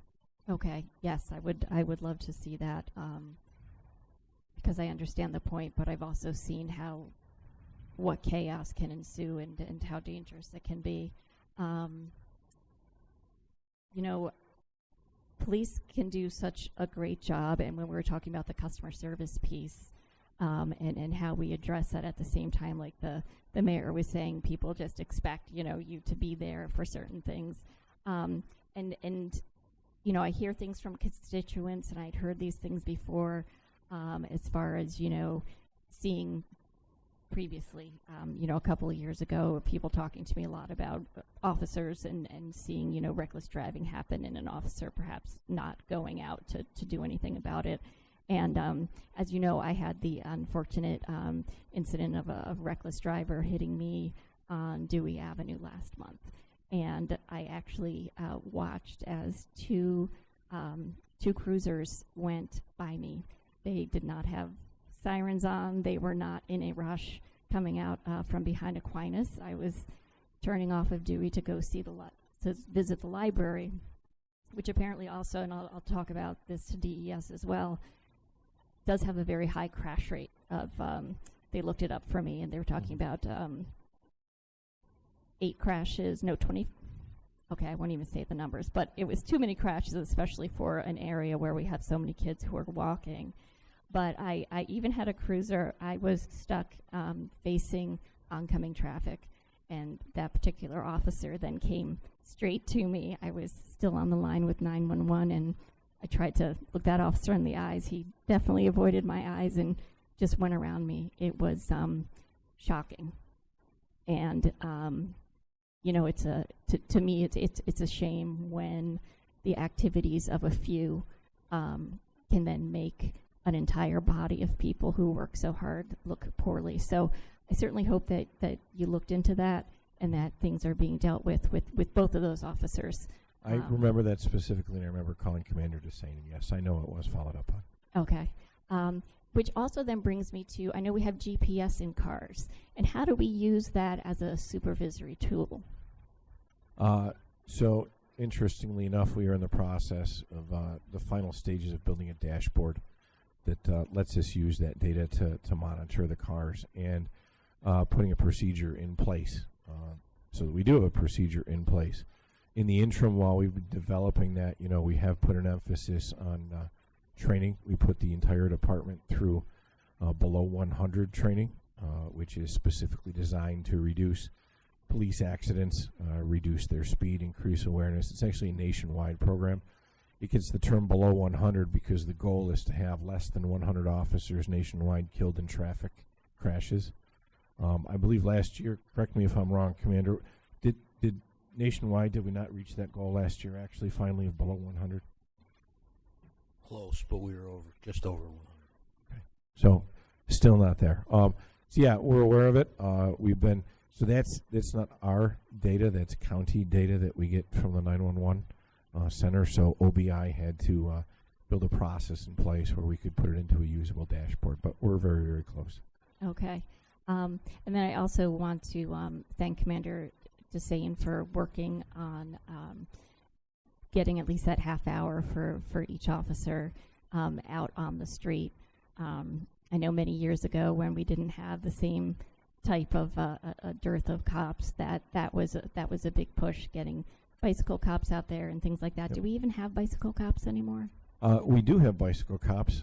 I still have my bicycle. Unfortunately, none of us really get to ride.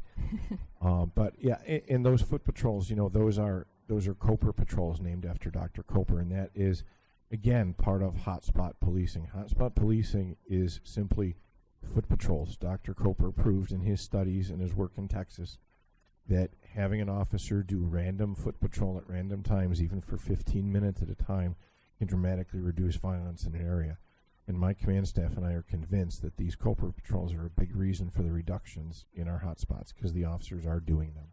And they do have the benefit of they get the officers out of the cars, and hopefully they're getting them engaging a little bit more. Great. Well, thank you very much.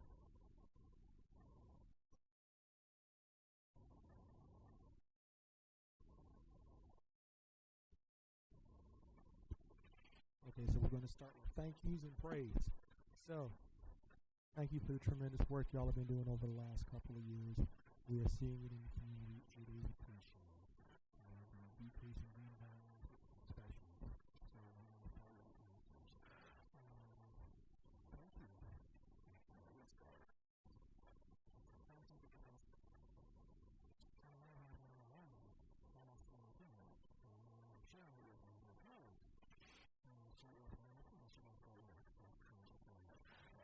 As long as you have full honesty,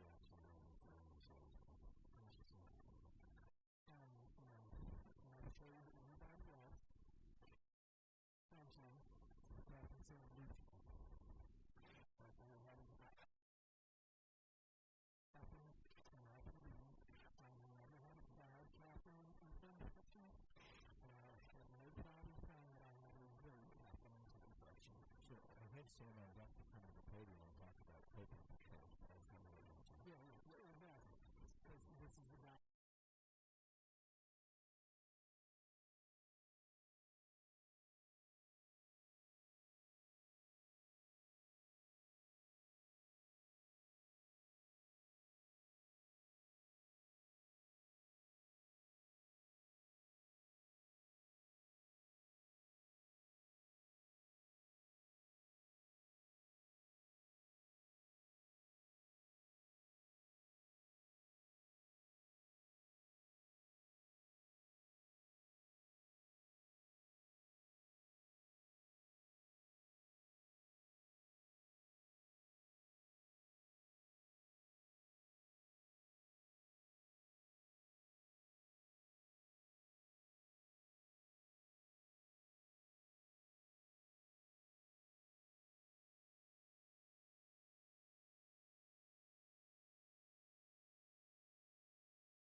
ultimately for falling into deputy chief and not the operations and storage and deputy chief and community management.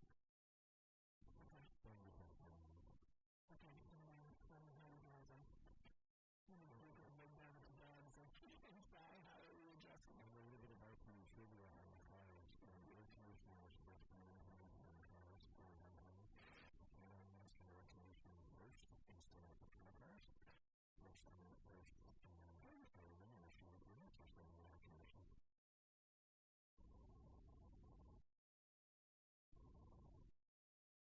Thanks. Chief, a couple questions. Before I ask them, just say, I think it's been said a number of other ways, but obviously something is working. I've no doubt there's a note of crisis in the we're talking about recruiting, but at the same time we're also looking at the numbers on the streets and the general kind of feeling in this community, and there's been just substantial changes and improvements, as you said, the outpace further than other cities across the country. So kudos to you and your team. I have a couple of specific or general questions, but just a couple of specific things first. What is Tyler New World's? Tyler New World is a vendor for some of our systems. Generally, I'm not sure if you're familiar. It's our records management system. So, what is where all the reports are written? Right. So that's how OBI and others kind of keep track of everything that's been done and submitted. Is that LERMS, Nick? Yeah, that's how the officers write their reports. Got it. And what is the new case and money management system, the CAM software? CAM software is specifically for our narcotics unit. It's how they track their confidential informants, their payments to all of them, and all of their financial budgeting. So in a world where the IT department is, I think, rightly decentralizing a lot of the work and ensuring that the departments have their own IT prowess, is all of that directly under Nick and the OBI group, or is it diffused within the department as well? Well, it depends. So, for example, cans replacement is our major product project. So we actually have lots of project management and a project manager assignment that all the projects together, and ultimately, although unfortunately I don't like to price things, this is the system that the project manager and everyone involved decided best suits our needs. And again, we're talking about not only confidential informants, but drugs and money, all the kind of stuff that always gets the police chief in trouble if it's not properly maintained. So I really want to make sure we have the best system in place for that. So is this $186,000 an annual fee, or is it just for the first year kind of startup fee? $186,000 is the CAMS fee on page 17. Funding added for maintenance for new case and money management system is $186,000.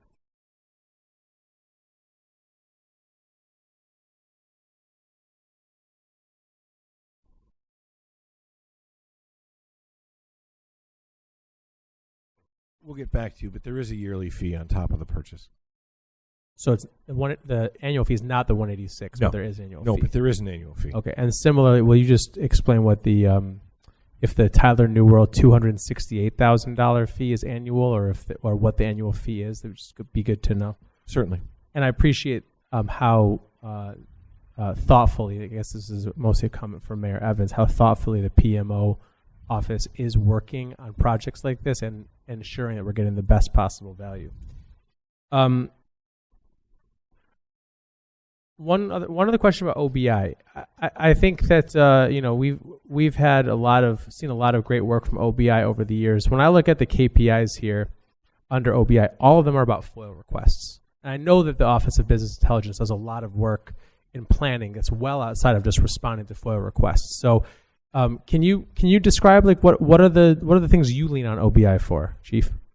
I lean on OBI for all of my overtime tracking. I lean on OBI for, again, a general overview of crime patterns and trends. A lot of it, although we may not talk about it all the time, I mean, I look at every day. I mean, for example, I'll tell you today, I was looking because I thought sure stolen vehicles would come up. The rolling 14-day, we've only had 20 stolen vehicles in the past 14 days, which is a remarkable decrease. You know, unfortunately, what we continue to fight is the rash of cars with windows broken into, which is what really drives everyone nuts.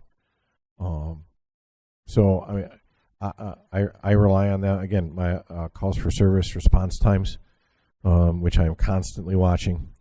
And again, the OBI did the staffing analysis based on the CAD data. The analysis with Tier 1, Tier 2, Tier 3s, the percentages, which really led us to the workflow that we have for patrol, which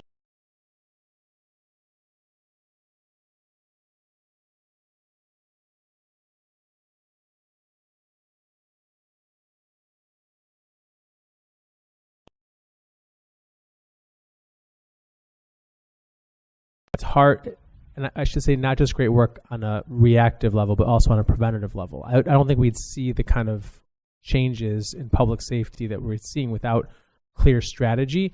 I don't think you read the budget book and it's clear all the stuff that goes into some of the strategies. So that may be a note for us to do on a work session at some point this year, is try to understand what is some of the preventative and strategy work that happens in your office in OBI. Yep, love to. So only two other questions for me. I guess the first one is maybe a comment, but I've brought it up many times before. I'm going to bring it up again this year because Suzanne made a note yesterday about how fuel has been a kind of less than talked about major expense across the city. I have asked and pleaded with you, and I know you agree with me as a former bike cop yourself, to please try to help reduce the idling that police cars do from a climate perspective. And it hasn't resonated, and again, not with you, but with the men and women on the street. From a cost-saving measure, please, can we just reduce the idling? There is so much idling done. It is a waste of precious resources on top of being bad for the environment. What can we do to change this? I don't disagree, and quite frankly, it simply needs more attention from my office down. We did draft an idling policy, and I don't think we ever got it out there. So, again, as the big things get taken care of, I have more time to focus on maybe not a little thing in the grand scheme of things, but what on my desk has been a little thing. So we'll work toward pushing that out to the supervisors and working on it.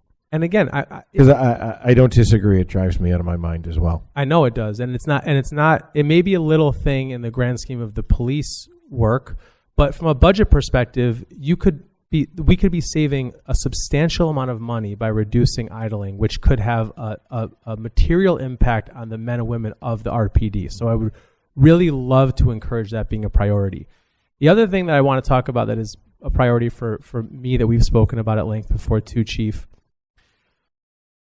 So I'm probably overly simplifying how this works, but in my mind, there's a pretty finite pie of the personnel that you have and the hours that you have to work through. And obviously, unlike almost every other department, save fire and maybe to an extent DES, you have to be on the clock 24/7. You have to be ready to respond and are responding and are working 24/7.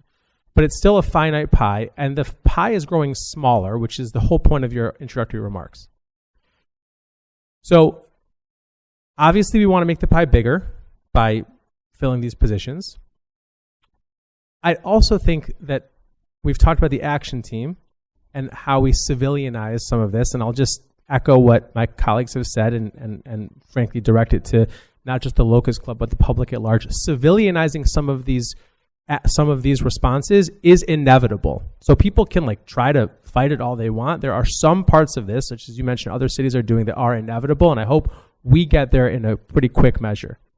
But the one thing that I can't seem to understand why we do it this way. I had I'm not boasting here, but I had the privilege of mostly walking in the Chase Corporate Challenge last week.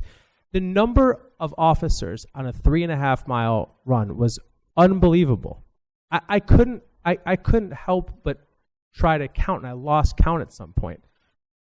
There was a time where for special events we were using things like vehicles and we were using other departments. I think that was during COVID when a whole bunch of things kind of were not operating as normal. Why are we taking a race like the Chase Corp, where they're probably paying every penny for this, but it's still hurting your ultimate pie and how much work people can do? Why are we not reducing the number of officers on special events duty for things like that? So, I mean, each event is unique, and we do still use, again, DES trucks. Again, depends on what we're looking at, threat level, so on and so on. I can get an answer from Lieutenant Hill why that specific one was manpower heavy. He does a very good job running his shop, and I, by and large, trust him to do it because he knows what he's doing. But I can't give a specific answer on that without looking into it a little bit. But, okay, so that's helpful. So it's all at the discretion of your team. This is not stuff that is necessarily bound by the rules of collective bargaining. No. So if there was a decision that every single race, just the runs, not parades and things, just races, that we decided that every single one of them was going to have a massively reduced number of personnel and use vehicles instead, you could do that. It'd just be a matter of making that decision. Right. I mean, ultimately, we have to try and weigh out, the safety. And again, the first thing that pops into my mind is that although this is a race, how many times have we seen someone with a car drive into a crowd of people? And, again, we work on credible information, credible threat levels. If we had any kind of intelligence that caused us to elevate the protection for something an event, we would.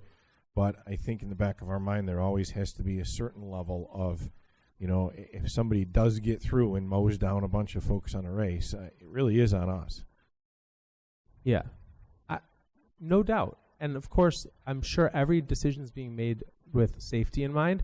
I also have to imagine that some decisions are being made based on what has been previous practice.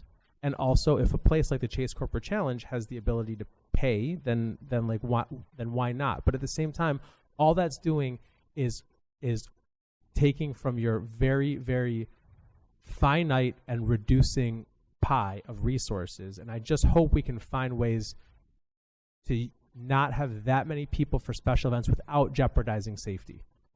And again, it is always a balance. And, and I know we always talk about, Wegmans and Walmart, but those benefit patrol as well, because again, if Wegmans weren't paying for their officer, my beat car would be spending their day at Wegmans because it's such a high calls for service driver. They would be there all day long making shoplifting arrests. The same with Walmart. I think that makes a lot of sense.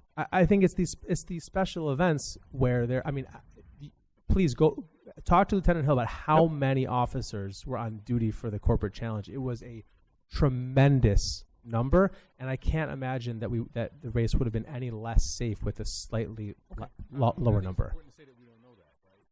I think that, for any special event, the casual observer that's not in the command post, that's not in the command room, that is not involved in the day-to-day operations of how we choose and staff special events, sometimes can look at it and say, oh man, why you got so many officers over there? There could be a reason for that. There could have been intelligence for that. They could have gotten information from the New York State Terrorism Task Force. There are high-level alerts that we often get when we staff special events. There are stuff for cultural festivals that I get information on that we never share with the public that are related to stuff that we get from FBI, Homeland Security, and stuff that we don't do. So I think it's important that if we want to have an overall conversation about special events, Lieutenant Hill can give information on that, but I think it's very important to have an asterisk to understand that every single event is different. There are special events where you may only have 500 people and you may see 6 or 7 police cars there because we've gotten actionable intelligence on something that is happening worldwide that may reflect this event. Or we may have gotten an impact bulletin from a particular deranged individual that has highlighted a particular special event that is very small, and you may see a large police presence. So I think what I'm taking away from this conversation, and I think we can take this back, is special events overall, how the staffing happens. But I just want to caution everybody that the world we live in right now, that the posture, seen and unseen, is very, very, very important because we live in a effed up, crazy world. right now. The worst I've ever seen in terms of some of the way people are behaving, and that does reflect the posture at various special. There's no doubt. I'm not disagreeing with that at all, and I'm certain there's always information that I don't have, and I'm not going to say that I know where people should be or shouldn't be. But again, we're talking about grappling with the fact that we now have to do the kind of policing and public safety keeping with a smaller pie. We just do, and there's going to have to be some changes made to how we do some things. So I will get off my soapbox there and ask council members if they have any final questions. President Melendez? Yes, thank you. A couple quick things that I forgot to mention earlier. The issue of retail theft. Rite Aid is probably not a good example because I know they left New York State altogether, but before they left, we had a store on Portland and Clifford that closed after $750,000 worth of theft. Right now, Family Dollar on North Clinton, the last conversation I'm aware of, they had approximately $200,000 worth of theft. I don't know if that was year to date. I don't know what the period was, but it was recent. And I'm concerned so there's a public safety component and then there's an economic component. The economics of this, if we continue to have our stores leave our communities, our I guess mid-tier, middle-sized stores, many of our residents are going to be left with expensive corner stores. I mean, there's a box of cereal in some of the corner stores on North Clinton Avenue like $10. Mm-hmm. So what could we be, and I know the laws are the laws, et cetera, but is there anything strategically we could be doing or investing in the budget or otherwise that might help with some of the mid-tier stores, our pharmacies, et cetera, and helping them prevent loss? So the biggest frustration that we face, because again, when these individual retail managers come to us, my captains in the NSC offices historically have done their best to give them, our full-throated support. And, I can provide you with an overview of, we have programs on what we do. But the biggest obstacle we face often is regional managers or corporate who do not support their local managers, often encourage them to not be involved with law enforcement because they don't want the liability that may come with an arrest or may come with, because quite simply, they're bean counters. If it's cheaper for them to write it off and get reimbursed, then risk everything that comes with actually doing enforcement. Most of and again, Family Dollar, talk to her quite a bit. I know Sam does too. They just do not get supported by the middle level management in corporate because they're just looking at the big picture. And quite frankly, I think it's easier for them to just say, well, there goes another one. It wasn't our fault. The police didn't help us out, and they have a built-in excuse. But we do, any retail location that asks out, we have a lot that we provide, and we do help them.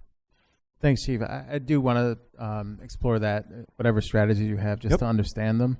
I do have two additional quick questions.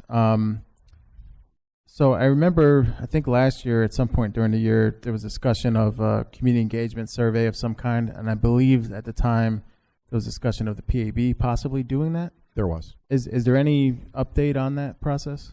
We were both looking for money to fund it, and neither one of us was really able to find it. And like I said, Leslie's been ill, and we just haven't revisited it. Still on the table. Love to do it. Love to have them do it for us. It's a matter of how we get it done, who pays for it, and when we do it. And the costs associated with paying for it. Do you have a sense off the top of your head, or no? No, I don't. I'd have to dig back into that. And then the last thing, Councilmember Martin was asking about this, but my understanding is, and this, I'm not sure if this is for the chief or for Corp Counsel, but PAB does not have access to SharePoint and files that were previously accessible to PAB. I confirmed that with Dr. Meyer-Small while sitting here. Any sense of that and what's driving that? Yeah, I think we can give you a written response to that, but the bottom line, I think, is that the share file system was set up basically with kind of two sides, the investigation side and the policy side. And so after we got the appellate court decision decision saying no investigations, we turned off the investigative side to ensure compliance with that order. We can put a little more detail in writing, and certainly it's a conversation we're willing to have with Leslie. Great. I look forward to seeing that in writing. Thank you. So, following up on that question, so it sounds like things are not necessarily going well with data access. On the policy side, which I think was your question originally, they're fine. There's no issue there. But why would Leslie raise that if there wasn't an issue? So it sounds like maybe we need to all have a conversation, right? So everyone is in a room and we can clarify. Yeah, like I said, communication between us has been lax for the past few months for a variety of reasons, and I hope to get that back on schedule. Thank you. So I have a couple other questions. Subject resistance reports, some folks call them use of force reports. Can you provide weekly updates on when there is an incident that requires or in which you use force? I see you do that with data around shooting. Every week we get shootings, we get an update. Here's how many shootings. Can you do something similar with providing updates on incidents where force was used by RPD? Yeah, we can take that under advisement. We'll take a look at it. Can you talk about any barriers that may exist to doing so? Technology-wise, we can do it. We track it in real time through professional standards. So again, it would be, I guess, figuring out a path to do it. Sounds good. That's really helpful. Thank you, Chief. So the police, I guess, occupation of the East End on weekends. Do you have how much does that cost, and what is the impact on the rest of your staffing model? The cost I can get back to you in writing. I can tell you it is, again, an overtime cost. It does not take away from the car beat staffing. That's really helpful. A couple more really quick. Is the data from blue light cameras, body-worn cameras shared with sheriffs and other police departments? Can they access it, or do they have to have a warrant, or how is the? No, so our blue light camera system is solely our blue light camera system. The sheriffs had asked for access through their new regional, I don't know the acronym, it's the REAC, it's their new command post. I have not granted that access. MCAC, the Monroe Crime Analysis Center, which again it's a New York State entity, although it says Monroe County. It's a New York State CAC center. They have access, but it is our data. It is our footage. Anytime they want to share it, it is a request through my office because it is our proprietary data. Okay, and it's at your discretion whether you share it or not. Correct. Okay. And Ring cameras, are you able to access people's home Ring cameras remotely with permission? No, we're not. Okay. And does the city have any contract with Flock? Flock, no. No, not Flock. Perfect. And if you have contracts with other similar services, could you just put it in writing? Certainly. And last thing in writing, what do you define as a case being closed?